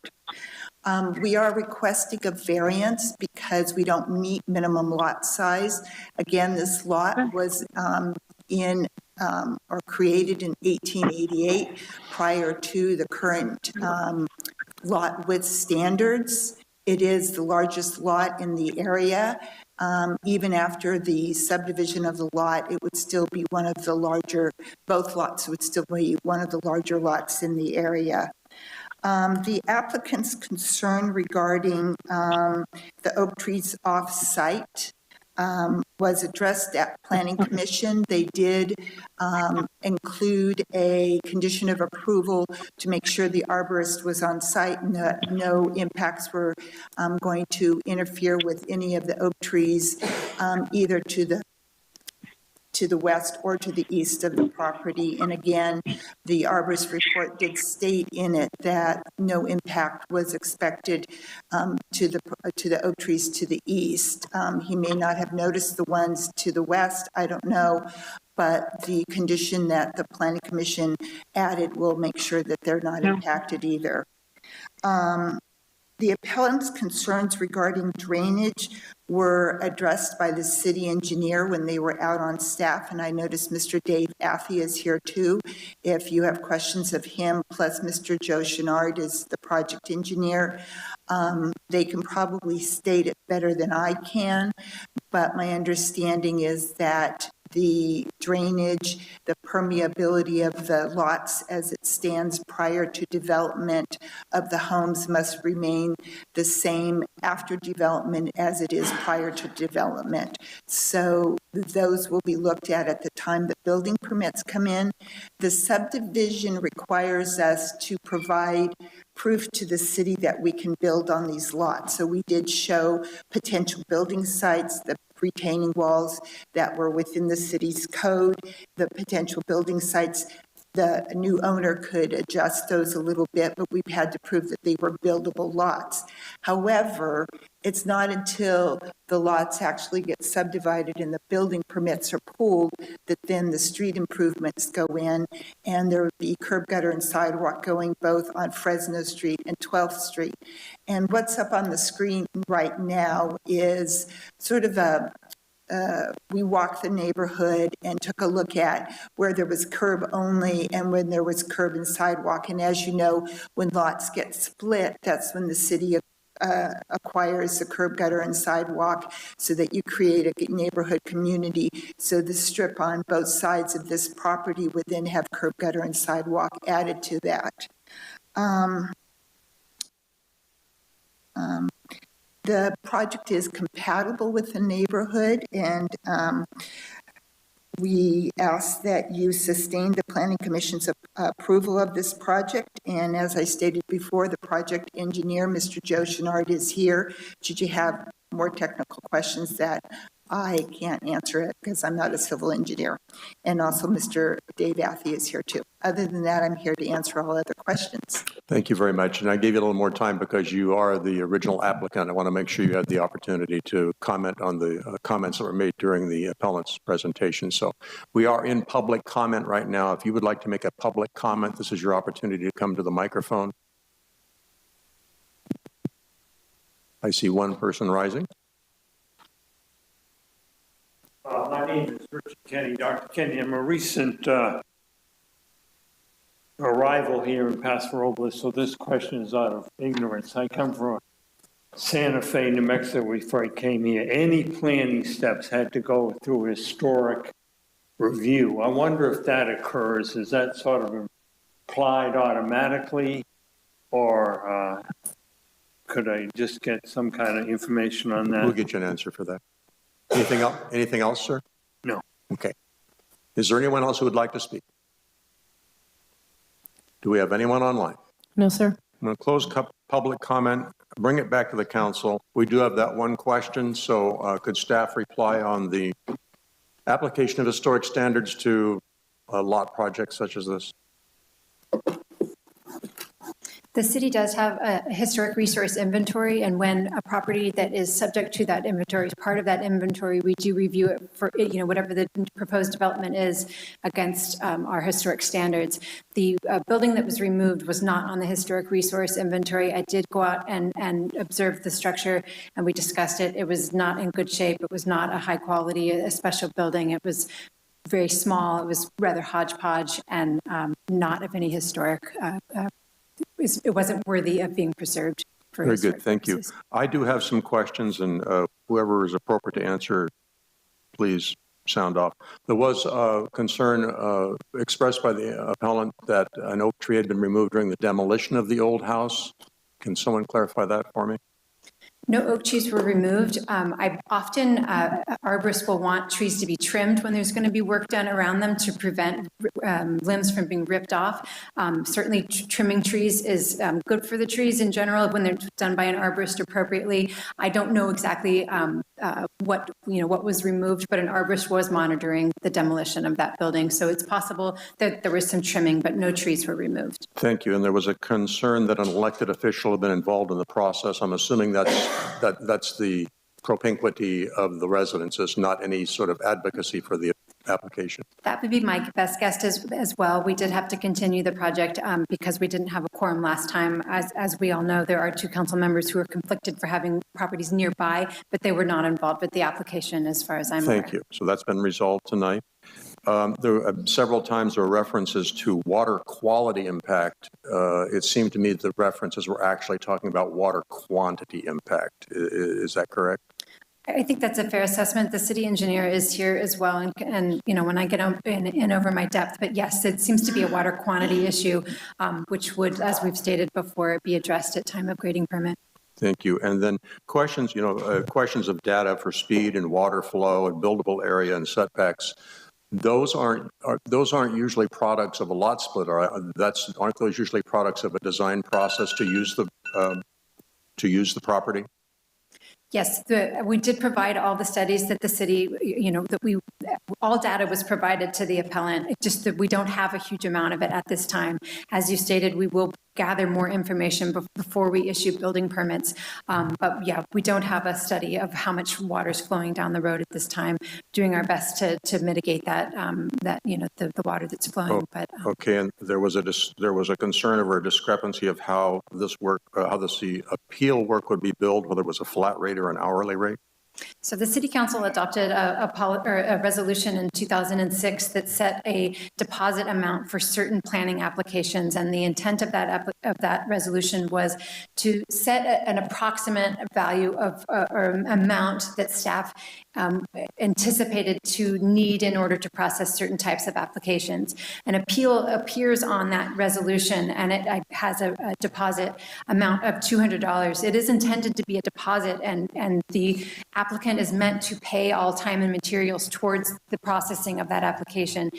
The So I wanted the appellant to be aware that it was possible that there would be additional fees. We took the smaller fee, the flat fee, so that she could get her appeal in on time, but I didn't want her to be surprised by additional costs later in the process. My supervisor, Darren Nash, happened to be out of the office that week, and so I couldn't confirm with him whether or not this was a flat fee or a deposit towards the processing. And so the intent was to make sure that she could file her appeal, but to be aware that there could be additional costs. In the end, it was a flat fee, which has been the policy of the city for many years. Okay, and then before I have a question for Mr. Athey, there was also the question of notification at the Redwood City address. Did that get cleared up in a legal fashion? From what the appellant tells us, she did not receive the postcard, but one was put in the mail, first-class mail to her address. Very good, thank you. Mr. Athey, a couple of questions. We saw videos of water runoff and berm work. This apparently is runoff that occurs right now in an undeveloped area. Is that correct? Mr. Mayor, David Athey, city engineer. The pictures that were shown were of last rainy season, and there were 2 openings in the berm to the west of her property uphill. Those have now been filled with asphalt. Matter of fact, the whole berm, kind of as you can see on the screen here, from the yellow guy wire up to the west, has been raised and filled in. Most of the water that was in the video coming down past her drive approach was from that a break in the berm. Mm-hmm. In the past, the appellant's property and the property to the west, where this lot split is occurring, they did not have drive approaches. They don't have drive approaches. They're non-standard. They're basically just mountable AC asphalt dikes that are there. And the one up above had been undermined from the backside and had failed, and that's what led to the opening in that berm. But those have been fixed by the streets department, and as I told the appellant, we're going to be sure to monitor that in this next rainy season and take action if we need to. And so certainly she can notify us too. So if this lot split is approved and then the applicant or their successors come in with building plans, then drainage and effects on downstream neighbors would have to be addressed and mitigated during that planning process, would it not? That's correct. So both by our grading ordinance and by our city engineering standards, both require water quality issues be addressed. That's the state water quality, sometimes we call them low impact development standards, and also water quantity, the flood control aspect of our drainage standards. And we would apply that like we do to all other lots that develop in the city. And again, as far as the applicability of CEQA, that references water quality, not quantity. Is that correct? I can let Ms. Bannister answer that. Thank you. Not a CEQA expert. A Class 32 exemption, basically it has to be a project that's not going to have an adverse impact on its, on the surrounding properties, on the situation. We could go back and look at the exact standards, but I think both quantity and quality would be of concern if a project was, if a project was known that it was going to intensify drainage. That would certainly be a CEQA impact. Thank you for that clarification. Mr. Gregory. So Katie, while I have you up there, so will the developer will be required to put curb, gutter, and sidewalk in? That's correct, at time of building permit. Okay. And then when someone submits a building permit, how do they display to the city what happens to the water on their property? What do they have to prove? Can you just go over that briefly? Sure, I'm going to or David can do it. Address that. David Athey, city engineer. So the applicant will have to submit plans, grading plan, a drainage plan. They submitted a schematic grading plan at this point. Included a wall, a retaining wall to build a flat pad, some fill slopes, curb gutter sidewalk along the front. That would just be at the very beginning informational portion. We would want to see where water is going to flow, what were the elevations on the property. They have to meet the state stormwater standards, so they have to run, the direct runoff to infiltration areas. So soak in as much water as they can, and then from there, a lot of projects just discharge to the street or some other suitable area. So a drainage law in California, you have the downhill neighbor, everybody that's downhill drainage-wise has to accept the water that comes from their neighbor uphill in the same manner and fashion that existed prior to development. So as this lot develops, we're going to look at that to make sure that we're not increasing runoff, or the project doesn't increase runoff on her property or any property in a similar situation in the city. So that addresses her concern about excess water coming at her, and in addition, they'll be conditioned to put a curb gutter and sidewalk in, which will even assist and help in that condition. That's correct. And typically what other folks do, they put in like little basins that are filled with rocks, and they direct water to it to infiltrate the water. Yes. All right, that answers my questions. Thank you. Councilman Strong. It's not really a question. Close the public hearing, and this is, no, you can make comments. This is common, but you might want to stay close, because if you look at the vicinity map, and if you went back and looked at the original subdivision of Paso Robles on top of the map of the contours of the city and the geology and soils at that time, we got a state water grant to make the improvements on 12th Street, because that street was mapped on top of an existing creek. It was built on top of a creek. And if you look, it's that lower part of 12th Street. So if you look at the vicinity map, you'll see how 12th Street is coming at an angle into that just below these properties. Okay? And oak trees tend to be along creeks. That's one of my favorite places to be, near creeks. And those oak trees, that whole string of oak trees goes up that line between 12th and Fresno Streets. So that looks like it's the old original creek. So if you have a heavy rain year, it's going to follow the old creek lines. And that would be normal flow. And since it's coming from a higher elevation, it's going to flow down towards Fresno as well as toward 12th Street. That's just the natural nature of water. So if we take that into consideration, this is not an unusual situation. So this is just normal. It's history. It's the way it is. Other than that, I have to say she was correct, but it didn't make any difference. There was an elected official involved in this. Unfortunately, it was Pamela Giardini, who is an elected official in the Templeton Community Services District, but has nothing to do with our decision-making here, except that she represents the applicant, which is fine. That's her job. So that was immaterial to this whole discussion to be brought up by the appellant, I believe. But as far as I know, that's the only elected official that was involved in this at all. Beyond that, if you go back and take a look at the whole 12th Street thing, the fact that it was a water project, not a streets project, we have to take that into consideration in our own water department as well, not our streets department, because streets and water department have to work together on this sort of situation. And that's just part of the facts of life also. There's also a misconception here on the part of the appellant, and that is why I asked her about the education, because she misunderstands the terms that are used in planning or in the law. Variance is not an exception. Variance is a specific procedure for lots that already do not comply with current law. And it's so that they have equity and equal treatment under property rights. And that's exactly what the Planning Commission and what the staff has applied in this particular case. So I don't see that there's any merit to the appeal, because I think it's mostly a matter of just misunderstanding and not understanding how the law works and how this whole thing works.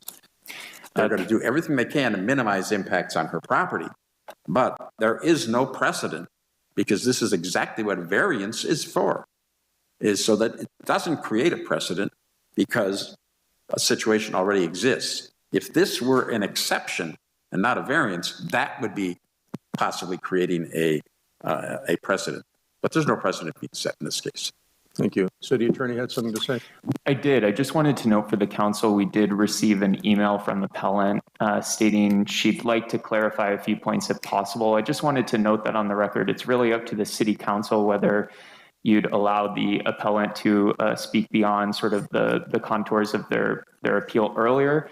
So I leave that to council. I just wanted to note on the record. So the council's practice has been in the past, after public comment is closed, if a council member wants to ask a question, then we do allow that. I did have one question for you before I do that, though, and probably unfair because I didn't vet this with you earlier. There's been a couple of questions regarding liability here. Now, my understanding is, and I think it's been stated, that the sort of upstream property has some responsibility for runoff to properties lower, and we have properties uphill from this that are already creating downhill streams. Where does the city lie liability-wise as we exercise our planning authority to change the configuration of this property?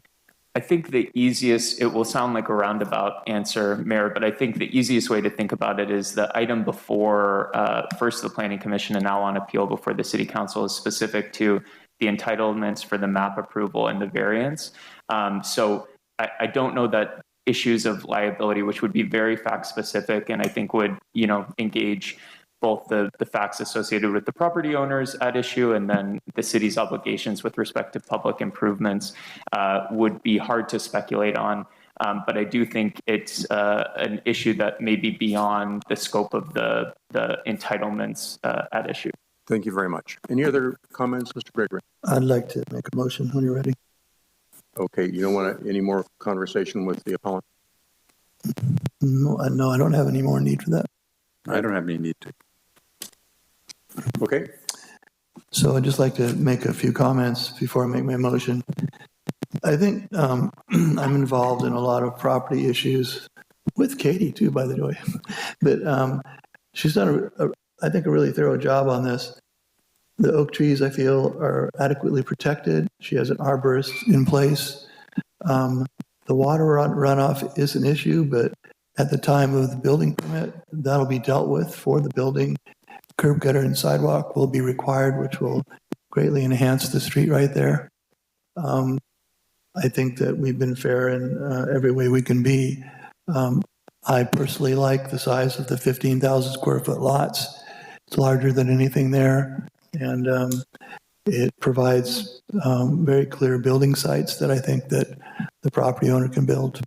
So with that, I'm going to recommend that we sustain the Planning Commission's decision to approve tentative map PR 21091 and variance 2203 by approving the draft resolution A.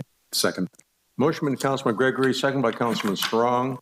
Roll call vote, please. Councilmember Gregory? Aye. Councilmember Strong? Aye. Mayor Martin? Aye, and I would like to say I think that the issues raised tonight regarding data concerning the property, mitigation of problems and liability are best settled by the solution that's been proposed by the Planning Commission. So we have a 3-0 vote. The item passes. We're going to take a 10-minute break.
We'll call the meeting back to order.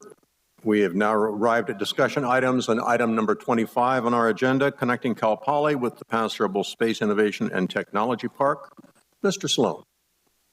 Mr. Mayor, Council.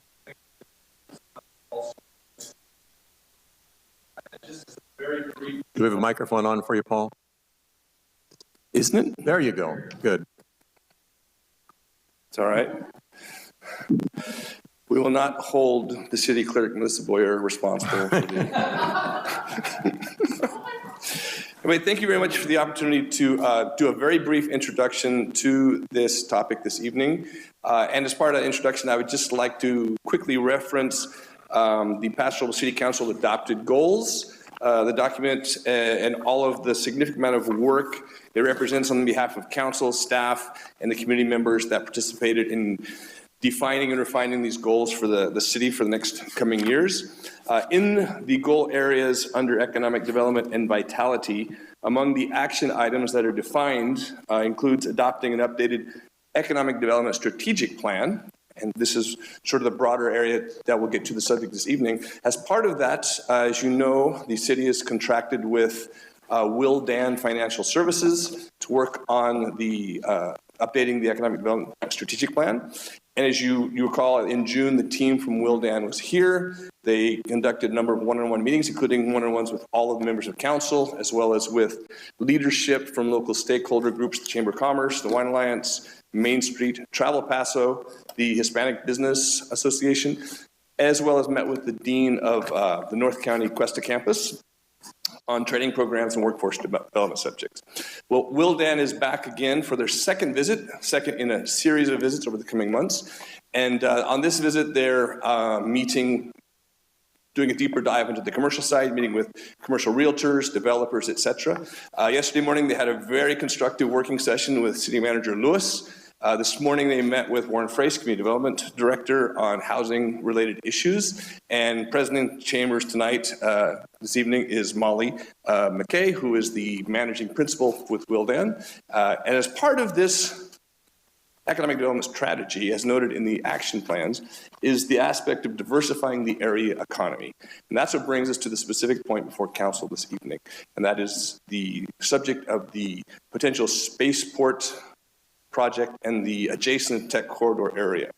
As a little bit of background, as you know, but for the folks maybe listening in, the city contracted last year with Tartaglia Engineering to conduct a preliminary feasibility study on this project, and the results of that study was presented to council in March, and they found this spaceport project to have no fatal flaws, and in fact to be doable.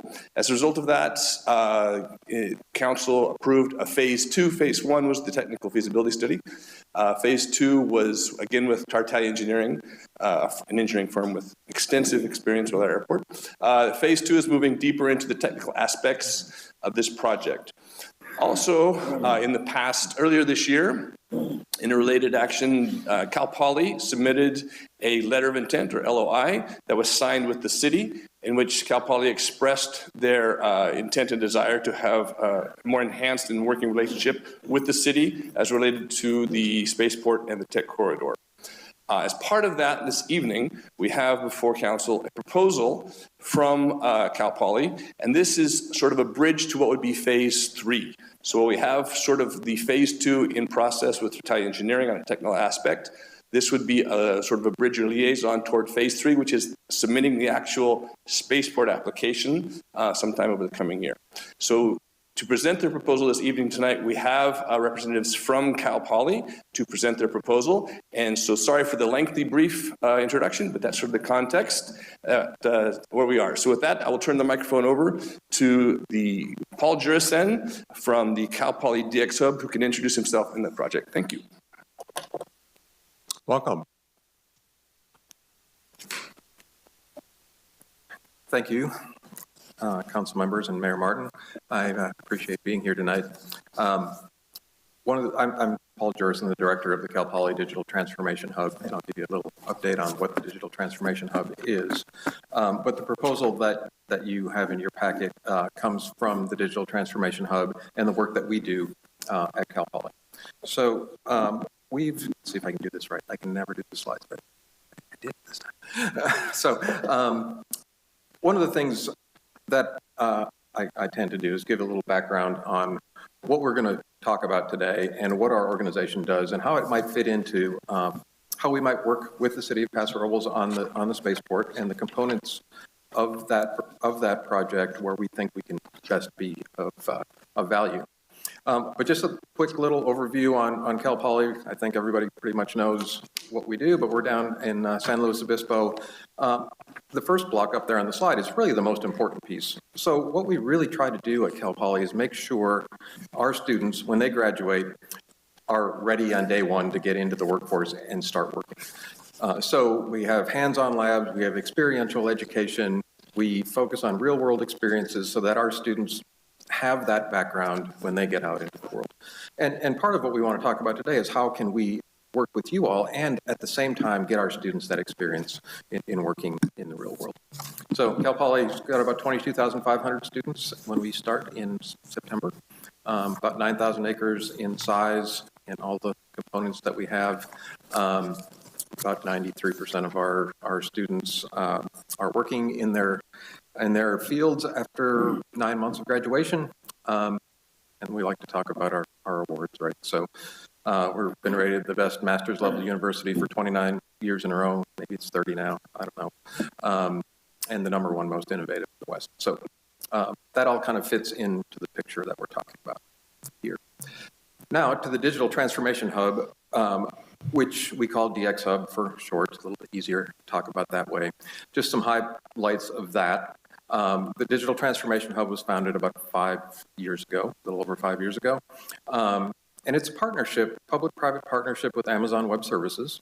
What Amazon Web Services provides us is some expertise in innovation processes and techniques, solutions, architecture. So they give us lots of insight into the different kinds of technology that are available out there in the world, and we can reach back into Amazon Web Services to get the expertise we need on lots of different things like artificial intelligence or satellite communications, all those kinds of things that they do, we have access to, which is a big advantage for us and our students. So we have that. And then, again, like I talked about, what we want to be able to do with our students is get them those real world experiences in working with real customers in the real world. Some of the areas that we work in, again, are public sector digital transformation. So we focus entirely on the public sector. So we work with customers in government, education, and nonprofits. Those are the 3 areas we work on a lot. Our customers are organizations like the City of Santa Monica, San Bernardino County, San Luis Obispo County, the state of California, organizations like that, as well as Vandenberg Space Force Base, and one of our bigger customers is World Bank. So we work with World Bank all over the world on lots of different kinds of things. We have worked, as I said, with Vandenberg Space Force Base on skip this slide because we talked about it already. Vandenberg Space Force Base on several different projects, one being re-envisioning their weather systems that they have on the base so that when they're in launch mode, they can get the weather data from lots of sensors all around the base so that they can determine whether it's safe to launch or not. Prior to our work with them, they had been using a pretty old system where they actually sent an Excel file for every piece of data that they collected, and there was millions of Excel files that they would send off to their customers like SpaceX and others. And we helped them kind of modernize that so that it looked more like the Weather Channel. So that was a pretty big deal for our students to work on things like that. But when we work with our customers, with organizations like you all, what we try to do is get the organizations to think a little bit differently about how to solve problems. Problem solving is an interesting thing in that everybody seems to do it differently. So one of the things that we try to do is get everybody to use the same process, at least, so you can become sort of an expert on a problem-solving methodology, and your organization uses that methodology the same way over and over, and you get really good at it. That's kind of what we really try to do. So we get organizations to think a little bit differently about solving their problems, and then we explore what we call the art of the possible. And what that really means is you can't apply a new technology or a new technique if you don't know what it is. Right? So you kind of have to know what it is and think about, you know, what could I do with artificial intelligence? What could I do with, you know, different rocket fuels? What could I do with all of these other things, right? So we try to think about what is possible out there in the world. And what we can do is bring in expertise, subject matter experts from lots of different areas. So, you know, Cal Poly's got a lot of different expertise out there. We have aerospace engineering expertise. We have business expertise. We've got, you know, graphic design expertise. We can bring all of those folks together to help solve problems that are out there in the world. And that's really what we try to do. And by doing that, we try to change the culture of not only outside organizations, but ours too. So we want people to have that thought process ingrained in what they do. And that's what we look at as well. You know, I'm not going to go through this slide. It's pretty complex, but this is that innovation process that we use when we work on all kinds of different challenges with all of those organizations that I talked about, right? It could be looking at snow plowing routes in San Bernardino County. That's actually one of our challenges. Or it could be looking at the challenge at Vandenberg that I talked about. The process that we use is agnostic. We can use that same process for everything we do. And our organization can't be an expert in every topic, but we can bring in subject matter experts, and we can bring in the subject matter experts in the areas that we're working in, like the city of Paso Robles. You all have experts in lots of different areas. We want to bring you folks into this problem-solving process. So we do that as well. This slide's got a lot of words on it, but I'll just highlight a couple of things that we found over the last 5 years that are really important. And the first one is to take a customer-centric approach. We really think that's important to understand who the customer is that we're trying to solve a problem for. You know, is it the mayor of Paso Robles, or is it the citizens of Paso Robles, or is it the economic development view of Paso Robles, right? So we really try to spend a lot of time to understand who the customer is that we're trying to solve a problem for. We spent a lot of time doing that. And we want to make sure the stakeholders are, at least the key stakeholders, are involved in all of the decisions we make, right? So it's really important for us to do that. And we get into a lot of detail. We get into a lot of detail trying to understand the problem that we're trying to solve. If it's improving economic development, if it's getting a spaceport license, whatever that may be, we want to get into all of the detail that we need to get into to be able to come up with a viable solution that we can actually deliver. So those are really important things. One of the things that we find too is that when we go through these processes, even though we think we're trying to solve one particular problem, almost every time we come up with 5 or 10 other problems that have to be solved before we can get to that one we really need to get to. So we see that happening a lot. These are just a couple of examples of some of the work we've done around the space side of things. So again, there's that weather system I mentioned. We've done something called turbo launch at Vandenberg as well, where we tried to compress the time it takes to for a commercial company to come into Vandenberg and get their rocket launched. So the time it was taking to go from the start to the finish was 18 months when we first looked at them. So if a company came in and said, I have a rocket, I want to launch it, by the time they went through all of the environmental processes and approval processes, it was 18 months. But what we found is that all of those processes don't need to be done in serial. They could be done in parallel. So we put together a system where they could take the data, put it in once, and then all of the different departments at Vandenberg could do their approvals, and we reduced that to about 2 months. So that's the kind of things we like to do too. Okay, so Paul mentioned that there was a letter of intent signed with Paso Robles, Mayor Martin, and President Armstrong and Cal Poly to work more closely with you all on this spaceport idea, right? And we're really excited about the spaceport concept. Our students are super excited. I have to turn people away. They're like, we want to work on that. I just got, matter of fact, just last night, I got another student who said he wanted to work on it too. So that won't be a problem in working on this because students love this idea and they really want to be involved in it. So Cal Poly is really focused on wanting to help with this idea. It's a really exciting thing for us. So as we look at what we think we can do best to help you all out and to take advantage of where we think our strengths are, is three particular areas. One is that FAA license application that we've been looking at for a little while now already.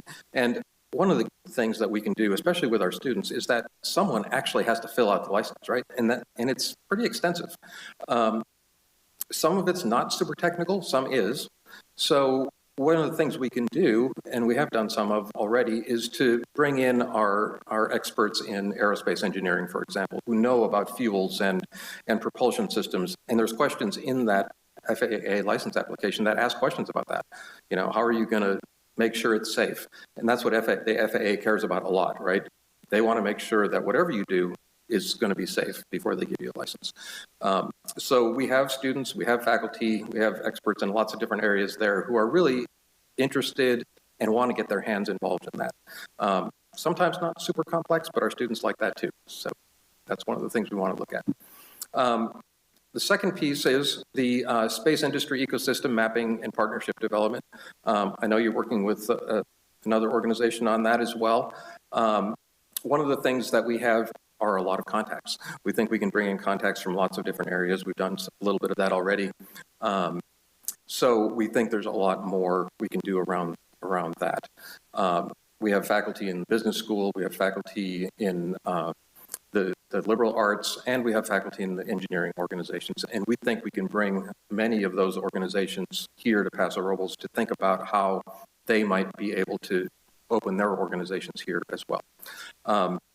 And then we have investment organizations, right? So there's organizations in Silicon Valley that we have contacts with that might want to invest here, or at least they might know people that want to invest here. Those are the kinds of things that we think we can really help you guys with. And one of our concepts is to build a visual structure of what that might look like. So, for example, we might do something like creating a graphic that would say, okay, here's your spaceport technology center. So maybe we develop satellite parts here. We have satellite manufacturing here. We have propulsion systems here, and we have, you know, electronics manufacturing here, and they all need to be there to build a complete system. So those are the kinds of things we want to visualize and how that might work. And then, are there other industries that might benefit from that as well? Maybe there is ag tech that can fit into the same kind of concept as the spaceport side of things, or the space side of things. So we want to be able to look at that from a visual concept. And we also want to talk about how we might be able to build a website where the city of Paso Robles can promote the strategic plan that you guys are working on, so companies from outside the area can see what it is that you're doing, and we can bring that together as well. And then, of course, that third piece, which we have some expertise in as well, is the education and workforce development side of things, where we want to look at what kinds of jobs could be created here at the spaceport, and what the skills to train those folks might be, right? So it doesn't necessarily have to be all, because people think about space and they think, oh, rocket scientists, that's what everybody is a rocket scientist. That's not the case, right? So there are people that we need welders, right? We need manufacturing people. We need people in all different areas. And we have done some work on defining what those skills will be for the future space economy.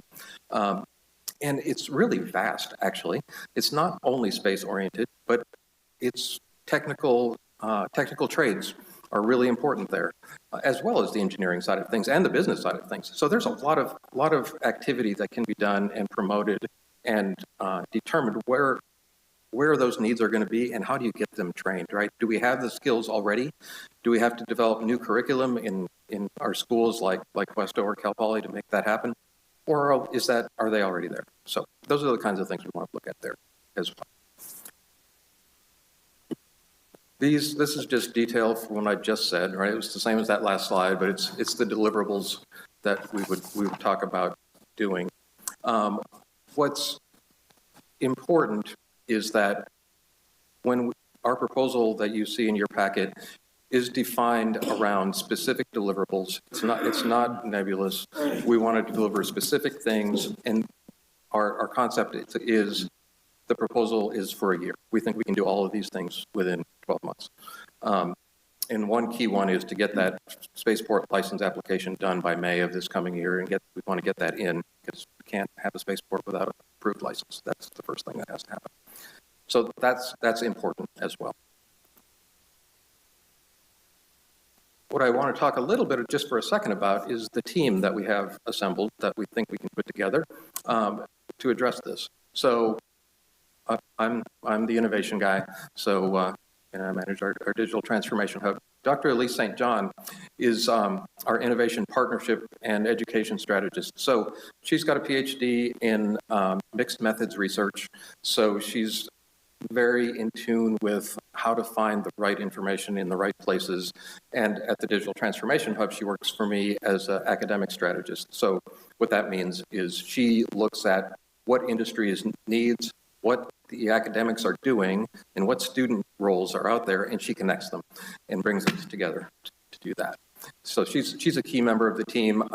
Unfortunately, she couldn't be here today. She's in San Francisco today, but she's a key member there. And then, of course, we have the faculty and students, faculty consultants and students, right? So we have lots of very smart faculty that are willing to help do this kind of work. So aerospace engineering we've talked to already. Our business and economics group we've talked to quite a bit already as well. And then there's the sustainable energy side of things where that's kind of an interesting idea where we can talk about how to use different energy sources in a new spaceport like this. So the Paso Robles spaceport is a different concept than most others. There's not very many spaceports around the country. And because it's starting from scratch, we can do things here that others can't. You know, Vandenberg can't do what you can do here at Paso Robles because we're starting from scratch. They have to revamp everything they've already done to catch up. You don't have to do that here. You can start from scratch. One of the things we talked to Amazon Web Services about is that they have a cloud-based ground station system. And we were talking about the Paso Robles spaceport, and they said, oh, this could be the first born-in-the-cloud command and controls center ever done, because everyone else has to redesign or re-engineer what they do. Here, you don't have to redo it, you just do it from scratch. So they were kind of excited about that. So that's an interesting concept as well.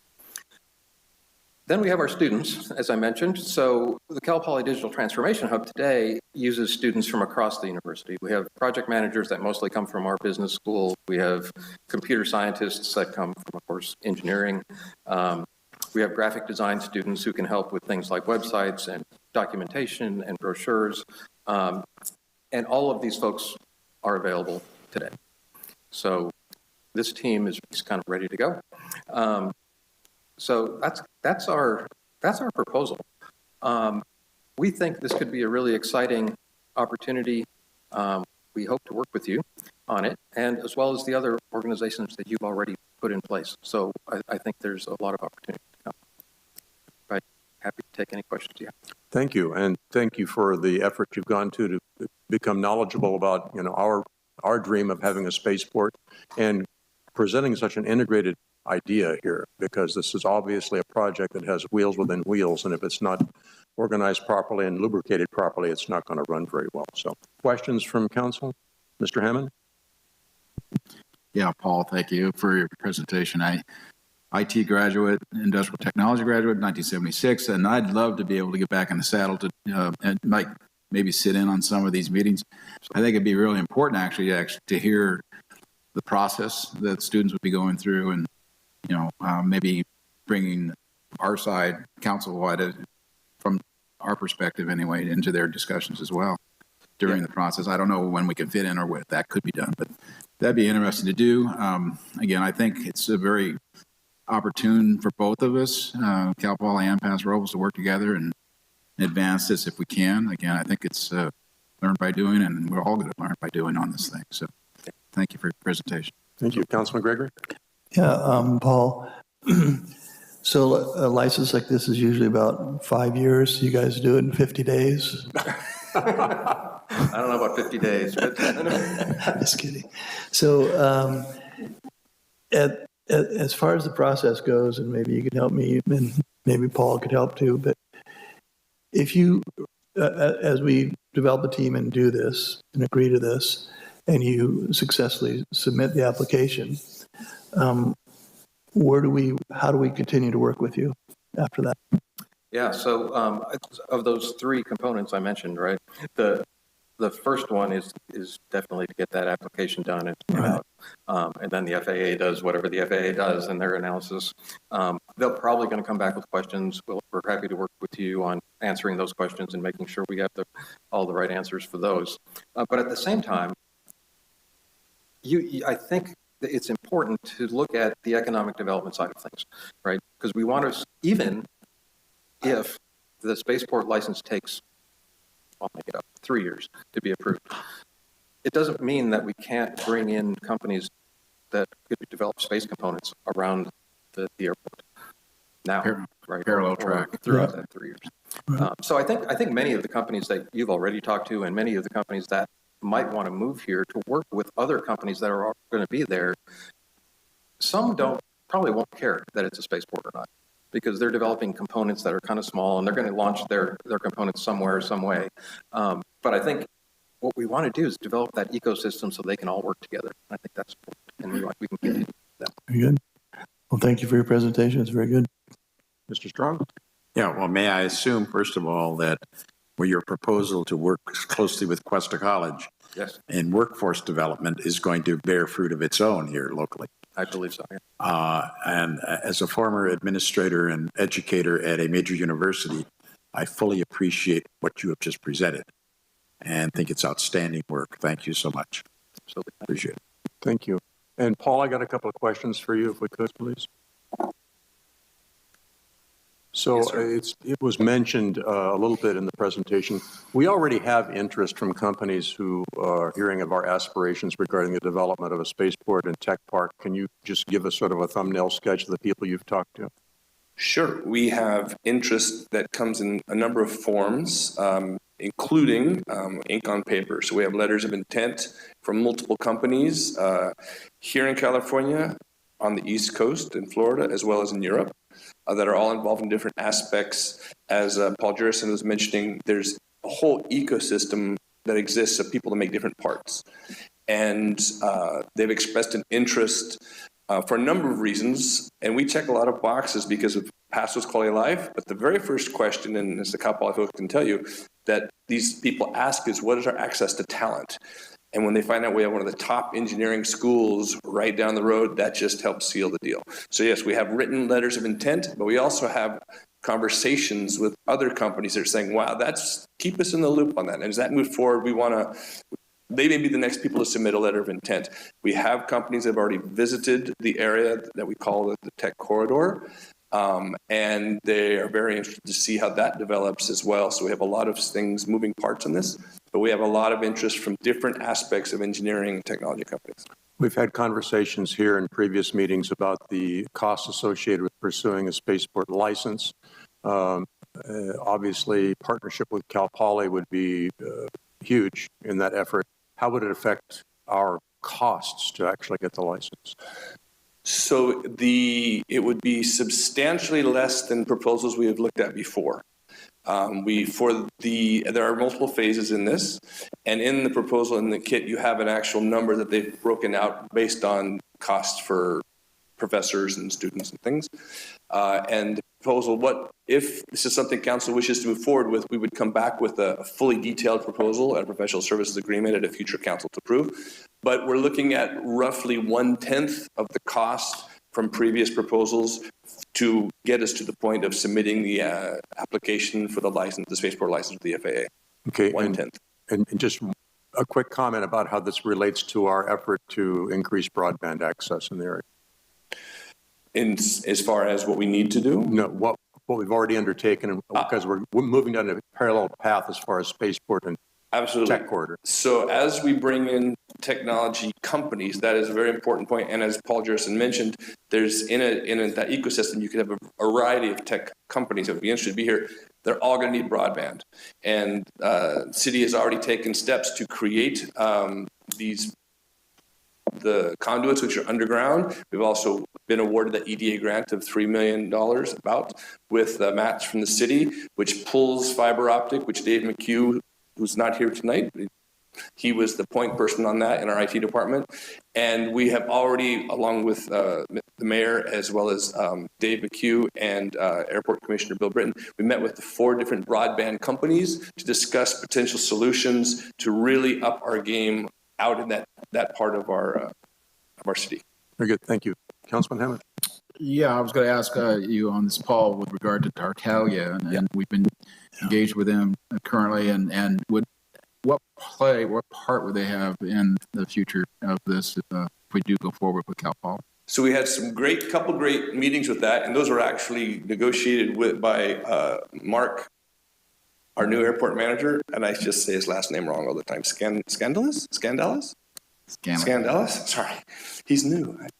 But no, Mark set up a meeting. We met with Tartaglia Engineering, who has a very long history, and they're very excited to have this partnership because they're complementary. The technical expertise with the engineering firm dovetails perfectly with everything that Paul Jerison just talked about. So this would be sort of phase 2 and phase 3, bridging together to get us to that point where we will be able to submit the license together. And then beyond that, as Mark could probably address as we wanted to, any infrastructure that needs to be developed, then Tartaglia Engineering would be interested to see about what role they could play in that, because that's something that's in their wheelhouse 100%. Very good. Thank you, Paul. Councilman Gregory? I had the same question. Thanks. Oh, you got that? Yeah. Mr. Strong? Good. No further questions from council? Nope. Thank you very much. We'll open it up to the public. Anybody who has a comment on this subject, this is your opportunity. Please come forward. Welcome. Dale Guston. I live outside of town right now, but I've lived in this town since 1979. And other than the recognition for the retiring employees, this is the most exciting thing and the reason I came tonight. And ever since this concept was proposed, I've been excited. I represented the only scheduled airline that we ever had in this area for as long as he could manage without being, before they deregulated, and he fell down before that happened. But anyway, the airport, as Ben Reddick said a long time ago in his newspaper, airport and the airport road is the future of Paso Robles. Now, I was tied into helping get the wine industry built up in this area, but we need more than the wine industry. And here is an excitement of something into the future. This is the future, as far as I'm concerned, of Paso Robles. And I think you need to get all these different entities working cohesively together, including Cal Poly. And the 2 Pauls are the 2 that are going to form this alliance. And I think it's great that they're working together as I've seen them do. And I think we need to just move forward and let the chips fall where they may, as proposed by the experts on this thing, because a spaceport in Paso Robles is a great thing. Let's do it. Thank you, sir. Is there anyone else who'd like to speak? Yes. Welcome. Bill Britton, private citizen, is the hat I'll wear on this conversation. Also airport commissioner, also Cal Poly employee. I'd like the committee to know how important this is to our students, which is why we're really pushing the agenda. Yes, we're talking about some cash to exchange hands for services rendered and such, but for our students, this is really critical. Paul had already one project manager who was working this. She's a young lady that transferred from her original study area to aerospace because this project really excited her. She just got hired away by Boeing Corporation. She is now working full-time for Boeing because of this project. She was working with you and going to school part-time, and Boeing's picking up the tab. So this is something that is changing these students' lives. and giving them access to technology and capabilities for the future that the aerospace industry recognizes and is going to reward them for. That's huge to Cal Poly. And the president is very engaged in making sure our students continue to achieve these kinds of gains. So thank you for your time. Thank you, sir. Appreciate your comments. Is there anyone else who would like to speak? I see no one rising. I see no one in line online. I'm going to close public comment, bring it back to the council. Mr. Hammond? Yeah, I'd like to open the discussion then that Cal Poly is requesting an amount of $110,240. I think that's certainly reasonable for the scope and the depth of work that I see in front of us. I don't see any problem. My question to staff is where would be pulling those funds from? Certainly, we would work with Mr. Cornell to find the appropriate funding, but I think there are a number of options, including reserves from the general fund. We could also take a look at our various airport accounts to see if those would qualify to pay for a portion of it as well. But if council at some point wants to move forward with this, we would bring that back as a recommendation for further discussion on funding. Mr. Strong? Yeah. These are the kind of alliances that we were created for. And this is community. This is how you build a civilization. And you can't beat this. You got my support 100%. 100%. Thank you, sir. Mr. Gregory? So, Ty, I don't think we can make a motion.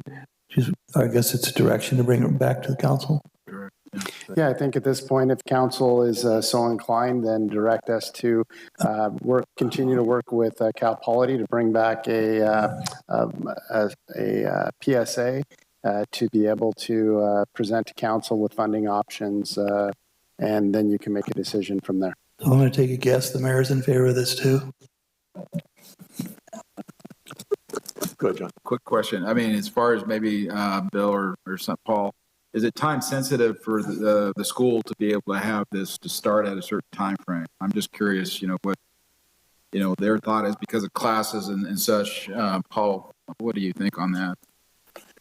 Of course, sooner is better, but school starts on, I think, September 20th, and that's when the students are back. So, if we could start in the middle of October, that would be perfect. Okay. Any other council comments? Mr. Gregory? So, Ty, we could see this on our second September meeting or the second meeting in September. I think a little bit of that will depend on Cal Poly's schedule. I know that they have a legal team that would be helping to craft that, so we would work diligently with ours to bring this as quickly as we could. But there are two parties that will, have to kind of meet in the middle on this. Good. Do I have a motion? So moved. Second.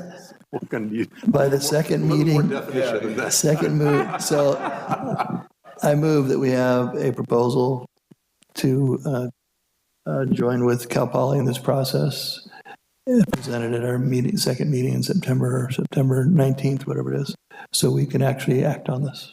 Second. Okay, so I have a motion from Councilman Gregory, second by Councilman Strong, basically to have staff pursue a relationship with Cal Poly and bring that back at the earliest possibility, hopefully by the middle of September. Bring back an agenda item for us An agenda item for us to look at. Yeah. Any further discussion? Before we vote, I just want to let everybody know that in the process of meeting the people involved with this, someone who cannot be here tonight is Dr. St. John. And what you need to know is Dr. St. John is a former resident of Temple. So, roll call vote, please. Councilmember Gregory? Aye. Councilmember Strong? Aye. Councilmember Hammond? Aye. Mayor Martin? Aye. Motion passes 4-0. Thank you very much. An exciting opportunity. We move forward, and pardon the pun, but the sky's the limit, folks. We move on now to item number 26, approval of conceptual design for pickleball court complex at Sherwood Park. Frida Berman.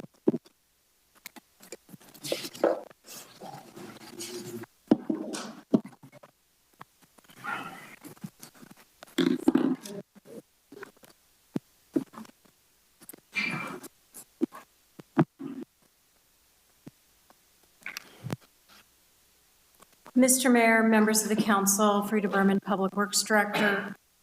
Tonight, we are asking you to approve the pickleball court complex construction to include 7 lighted courts, restrooms, parking improvements, and associated amenities, and authorize preparation of construction bid documents. To recap, Council approved initiation of design services in August of last year, and we have diligently worked through the process since that time. That process has included 2 public workshops and 2 presentations to the Parks and Recreation Advisory Committee. It quickly became apparent that building the courts in the originally proposed location on the south side of Scott Street was not feasible. After analyzing the Sherwood Park area, SSA Landscape Architects, our contracted architects on this project, determined that the area on the north side of Scott Street, adjacent to Sherwood Well number 9, would work for construction of the courts. However, the well site has specific maintenance requirements, and the open space you see just west of the proposed parking area accommodates those needs. The required well maintenance area pushes an 8-court design into the outfield of the council-approved Sherwood Park master planned 4-field youth baseball complex. You can see that in the lower portion of the slide. As you're aware, Sherwood Park has historically been the home to both youth baseball and soccer, as well as a popular site for neighborhood celebrations and barbecues. Reducing the number of pickleball courts to 7 will allow the future construction of the youth baseball complex and lighted soccer fields per the Sherwood Park master plan, as well as relocation of the barbecue and community gathering space as part of this pickleball court construction project. I'll now turn it over to Christian Harris, Assistant Principal at SSA, to describe the conceptual design.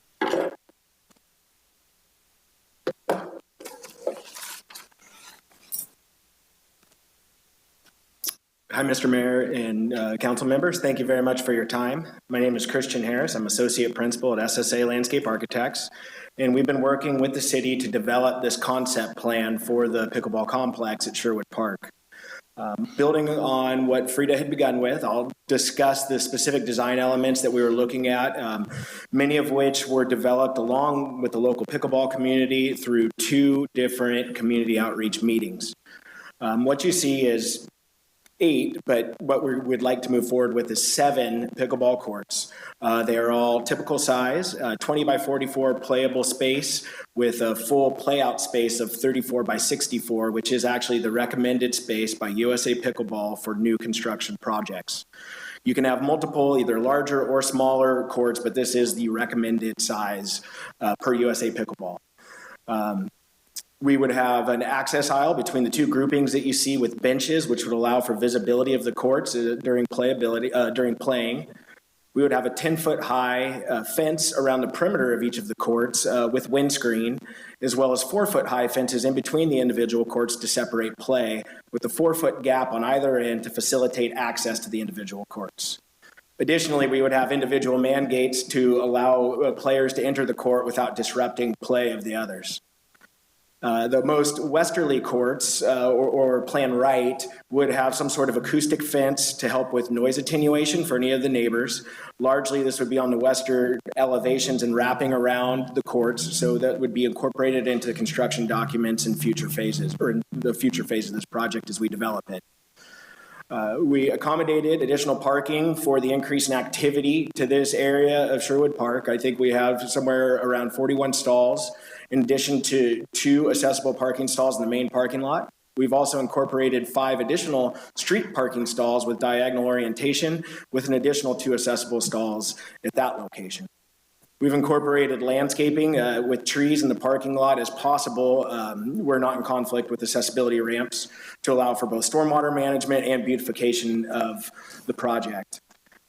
We would allow for a new restroom building, which would have 2 universal access stalls, as well as a storage area, which can be used for the public to store various pieces of equipment for pickleball that would be separate from the utility chase that the city would use to maintain the restroom facilities. As part of the improvements, we would be taking over the area that is currently the picnic area at Sherwood Park. However, we would incorporate a new picnic area into this design to include 2 Santa Maria-style barbecue pits, very similar to the ones that you see across the street at City Park, as well as serving tables, picnic areas, bike racks, drinking fountain with bottle filler. The restroom building would have an exterior laboratory or hand washing station, so visibility would be available for any crime considerations. Would have nighttime locking doors, which would lock at a particular time in the evening, but there's always a panic button so no one gets locked inside. So these are some of the considerations we think about to help with any potential crime issues with the restroom building. We would have additional shade structures given the heat out on the site as people are playing. The site furnishings in terms of the benches that you would see outside of the pickleball courts can be done with the canopy style to allow for additional shade for people waiting to play as they're waiting for court space to develop. Some of the impacts that we want to consider is how we're impacting the adjacencies. And really, soccer has been a very large component to this park. I would say if you look back at some of the earlier slides where you can see the park in its entirety, there's still a very large area that's dedicated to soccer. And I think in some of the aerials that you would see, you can actually see how the lines are chalked by the local user groups. Plenty of room to incorporate the same level of fields that they currently have. So we're hoping that this is an asset to the community that brings pickleball, which is the fastest growing sport in the country, to Paso Robles in another location, still maintains the flexibility for the current soccer program, doesn't impact the existing baseball field, but still allows for development of the future baseball complexes defined in the master plan. So with that, any questions you have?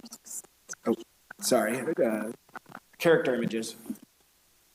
So this is just a take of what the site would look like. So you can see the character of the site with the various groupings. Upper left-hand corner, you can see the space that's set aside for the water department.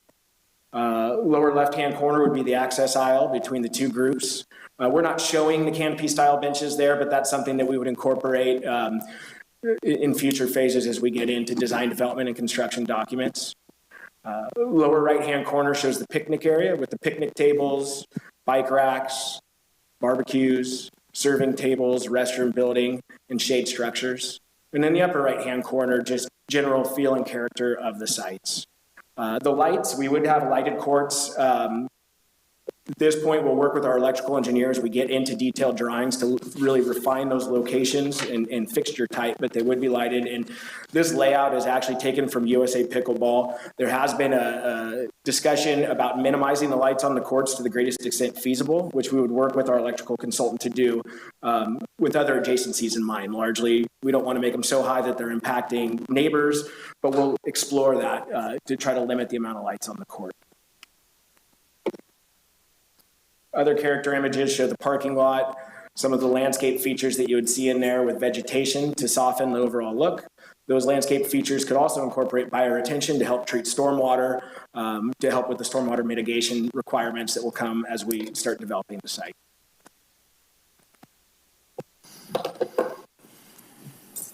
So to conclude, we are asking council to approve the pickleball court complex conceptual design to include 7 lighted courts, restrooms, parking improvements, and associated amenities, and authorize the preparation of construction bid documents.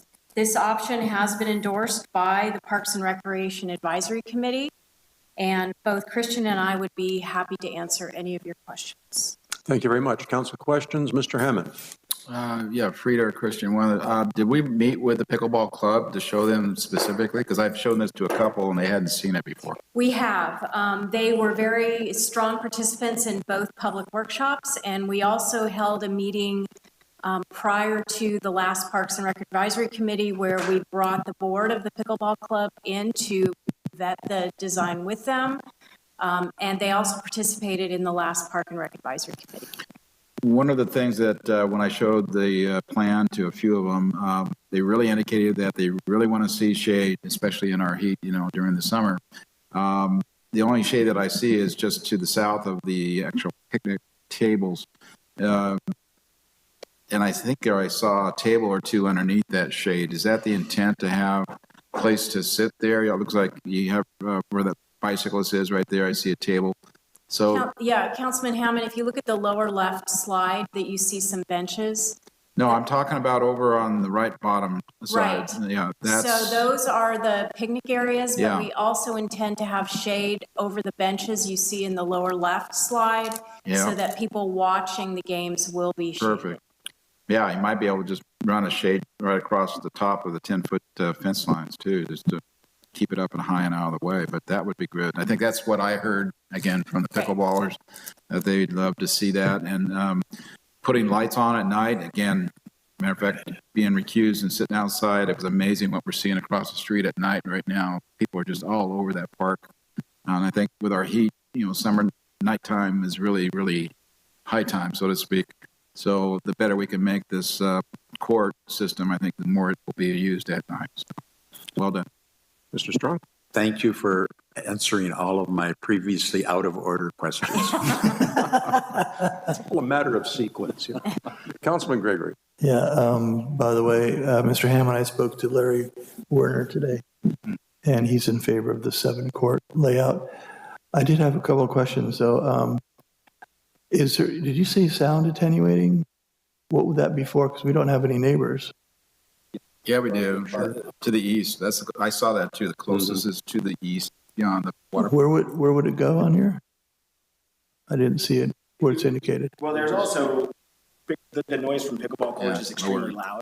So it's one of the larger complaints you see with these complexes. So we'd be looking for any separation with the closest residents to help incorporate that sound attenuation. So it'd just be to the east side then? Correct. Okay. And then the other question was shading, which Mr. Hammond fixed, so I'm good with it. Thanks. Any other questions of staff? Thank you very much. We'll open it for public comment. This is your opportunity to speak to this issue. We invite you to come forward. I see no one taking me up on my invitation. I don't believe I have anybody waiting in queue. No, sir.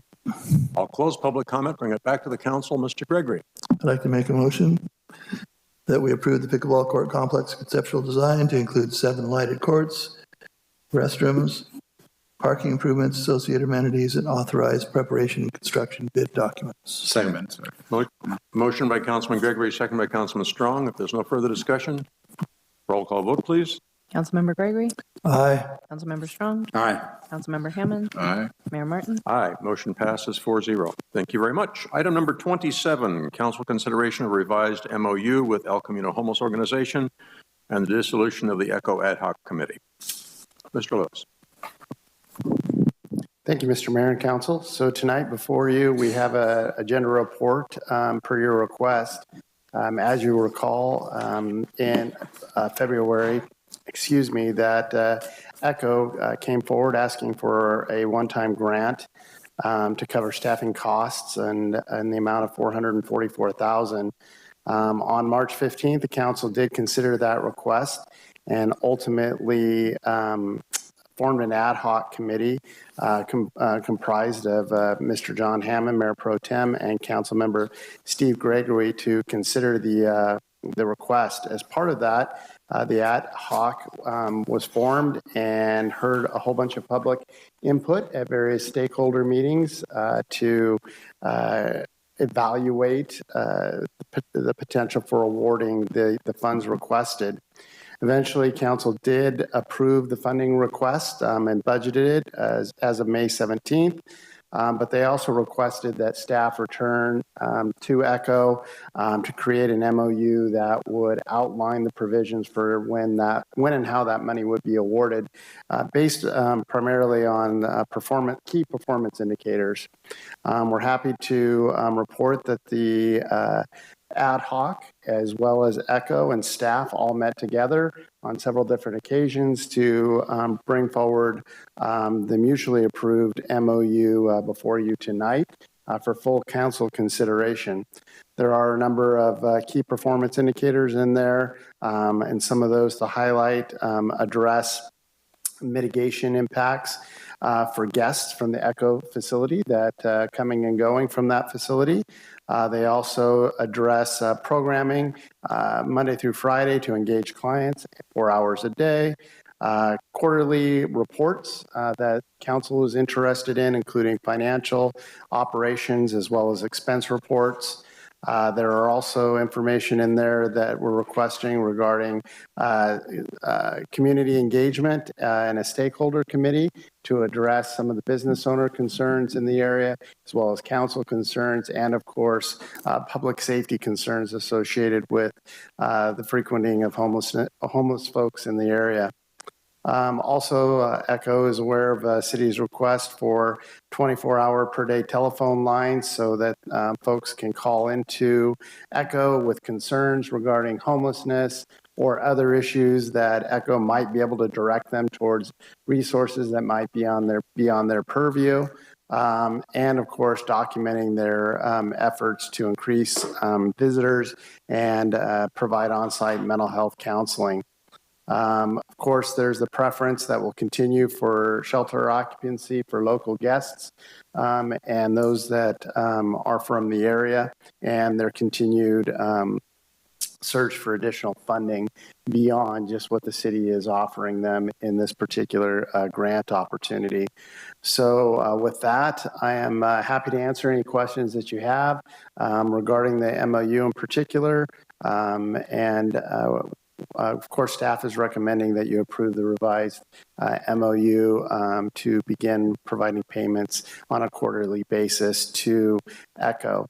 I think that one of the things that I'd like to point out is in the resolution, within the document, that the amount wasn't necessarily reflected regarding the quarterly payments, but those would be 4 equal payments of $222,000 per year divided by 4 to be able to pay those on a quarterly basis.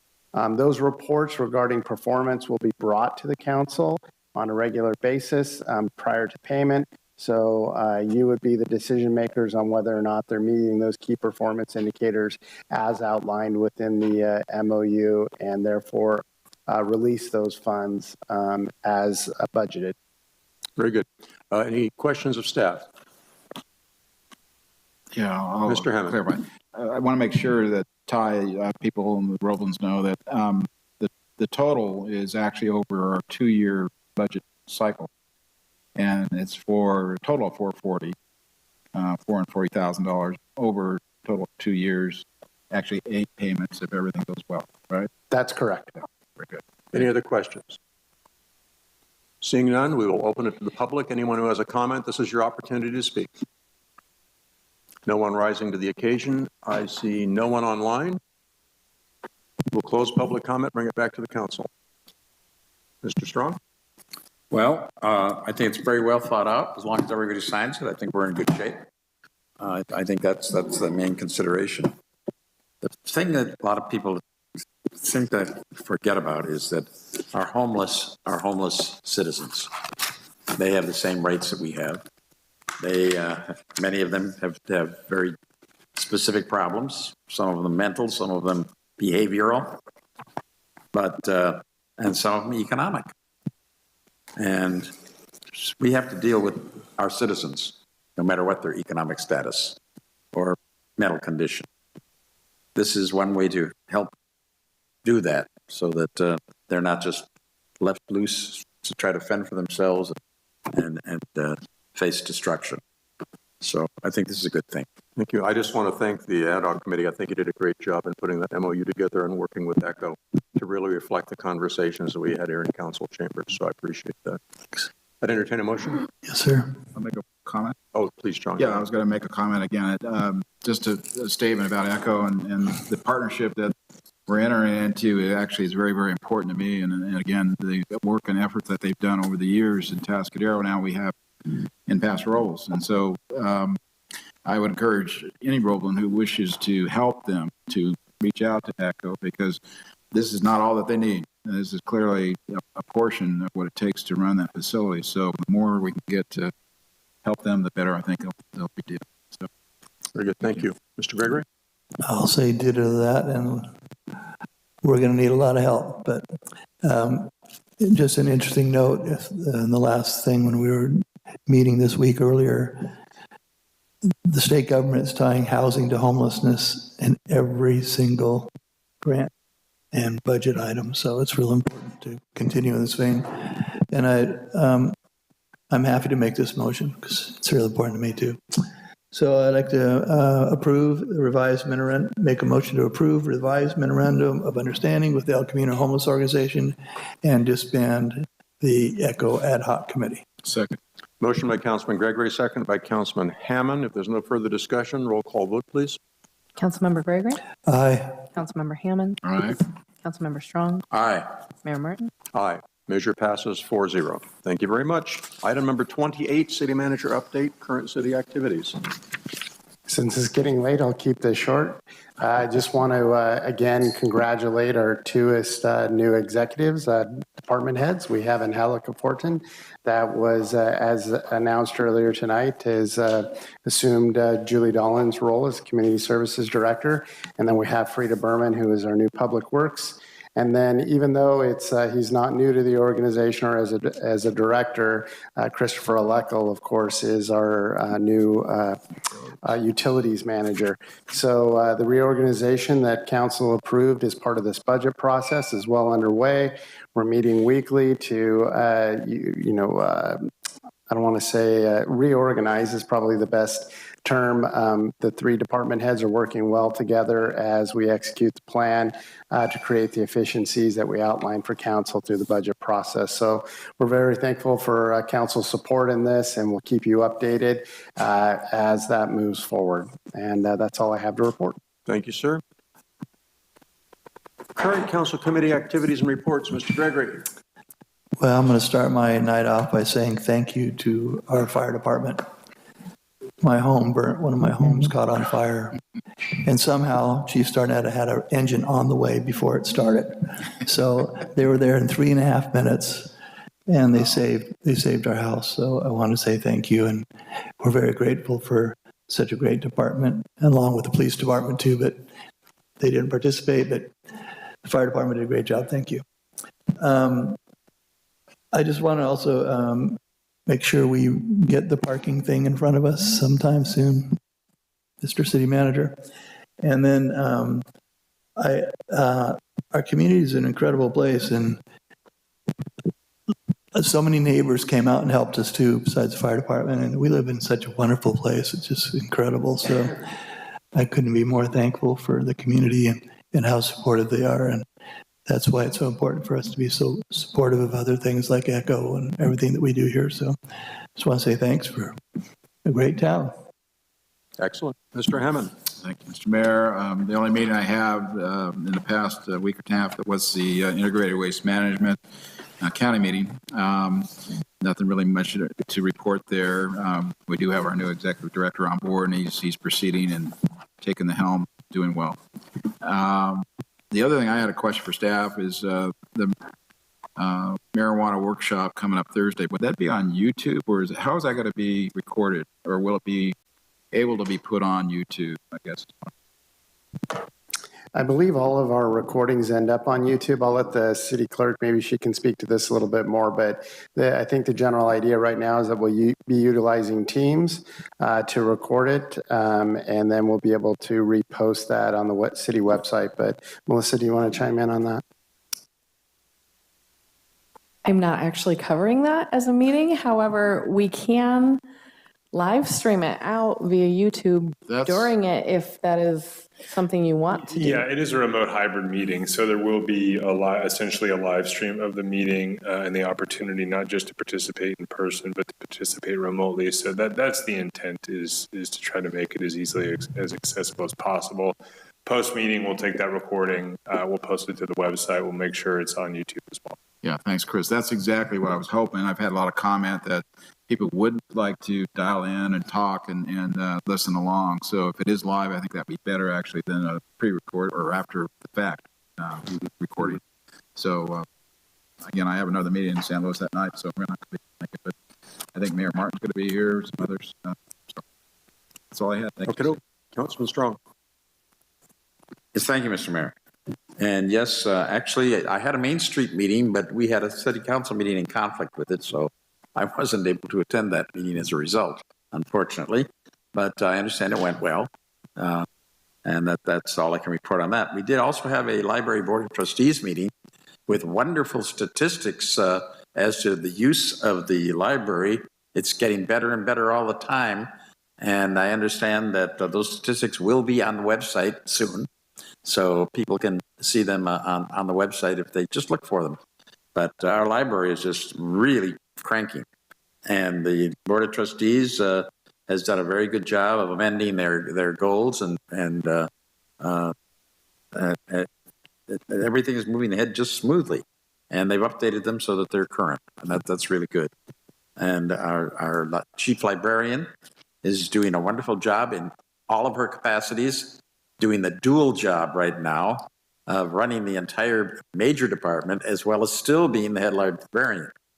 So I commend her for splitting her day, mornings in the library and afternoons out at Centennial. And we had a very nice meeting out there this last Friday on the future of the different organizations. It's great. And then, let's see, was that yesterday morning, I think? I had a meeting of the Pacific Surfliner Board of Directors, and I'm pleased to say that the difficulties with our air pollution control district are being ironed out pretty well, and they have amended some of their proposals, and it is now ready to crank into high gear and start building that layover facility in San Luis Obispo. So that's local news we've had. Okay. Thank you, sir. So I have to echo the comments of Councilman Gregory. In fact, our stories are quite similar. Last week, we had a little fire breakout in our neighbor's backyard, and all the neighbors showed up with garden hoses and whatnot to put that out, and which was, sort of the silver lining on the dark cloud. But also our fire department showed up to make sure that the fire was completely out and we were out of danger. So kudos to the fire department again.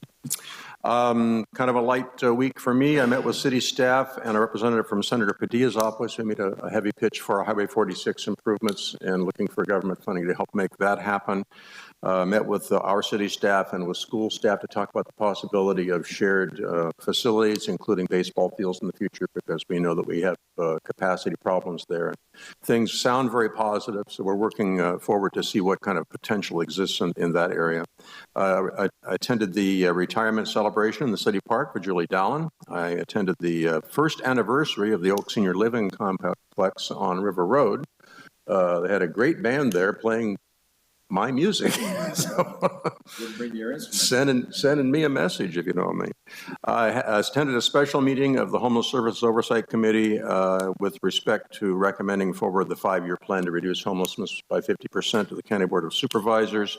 Did a site visit with city staff to La Balacera, where we're going to have the Channel Counties Division dinner come October, and we're going to put together an invitation video for other cities and get them all excited about coming here for that event. What day is this? That's going to be October the 28th, and I think that's a Wednesday. Attended the Travel Paso board meeting today and also visited with some representatives from Salvation Army talking about mobile services for homeless people. They are very anxious to get into outreach mode. We talked about the event that we used to have here in Paso Robles, the Mobile Assisted Services for the Homeless, where we actually brought the agencies that provide services to one spot and then invite people who need them to come there so they can get everything they need in one spot instead of trying to chase around after resources, which is particularly difficult for homeless and their mobility restrictions. So I think that has some merit and some possibility for the future. It was mentioned earlier this evening, but coming up on the 20th, we have Safety Fest in the downtown city park. I think it's going to be a great event, get a lot of good information out to folks, and I invite people to that. And I would like to just put an idea out there. You know, we're in this interesting stage in the council's life right now where we've had a member step down and we're going to be interviewing for a replacement for a couple of months, and we have an election coming up. I would not want to lose recognition for Maria Garcia's contributions to the council over the last almost 4 years. So I'd like to have staff put together some form of recognition for her so that we can honor that. So. Okay. Very soon on that one, please. Yes. Okay, coming up next, we have a supplemental sales tax oversight committee meeting on Wednesday, August 17th. That'll be at 5:30 p.m. Community meeting regarding cannabis regulations. That's Thursday, August 18th at 6 p.m. Development review committee meeting Monday, August the 22nd, 3:30 p.m. Planning commission meeting Tuesday, August 23rd, 6:30 p.m. Special city council meeting will be Wednesday, August 24th at 6:30 p.m. That's when we're going to be talking about replacements for Maria. Airport Commission meeting, August 25th, 6:30 p.m. Development Review Committee meets Monday, August 29th and August the 22nd at 3:30 p.m. September the 7th will be a canceled meeting for the City Council. We will not be having a meeting on that day. Library Board of Trustees will be meeting Thursday, September the 8th at 9 a.m. Senior Citizen Advisory Commission meeting Monday, September the 12th at 1:30 p.m. Parks and Recreation Advisory Committee meeting Monday, September the 12th, 4 p.m. Planning Commission again on the September the 13th at 6:30 p.m. And for the City Council, Tuesday, September the 20th at 6:30 p.m. And they say there's nothing happening in the city. Mr. Gregory. I think we have to put the League of Cities in there for September 7th. 7th, 8th, 9th. September 7th, 8th, and 9th is when the council will be gone to the League of Cities. Yep. Right. John? Well, okay. I was going to say it. I see it now. You said September 7th is a Wednesday. League of Cities. It's after the 6th. So the 6th will be the day the meeting's canceled. Then. Exactly. Okay, so September 6th, there is no meeting. Very good. Thank you for that. If there is no other business for the council, entertain a motion to adjourn. So moved. Second. Motion by Councilman Gregory, second by Councilman Strong. All those in favor signify by saying aye. Aye. Opposed? We are adjourned. Thank you for your hard work.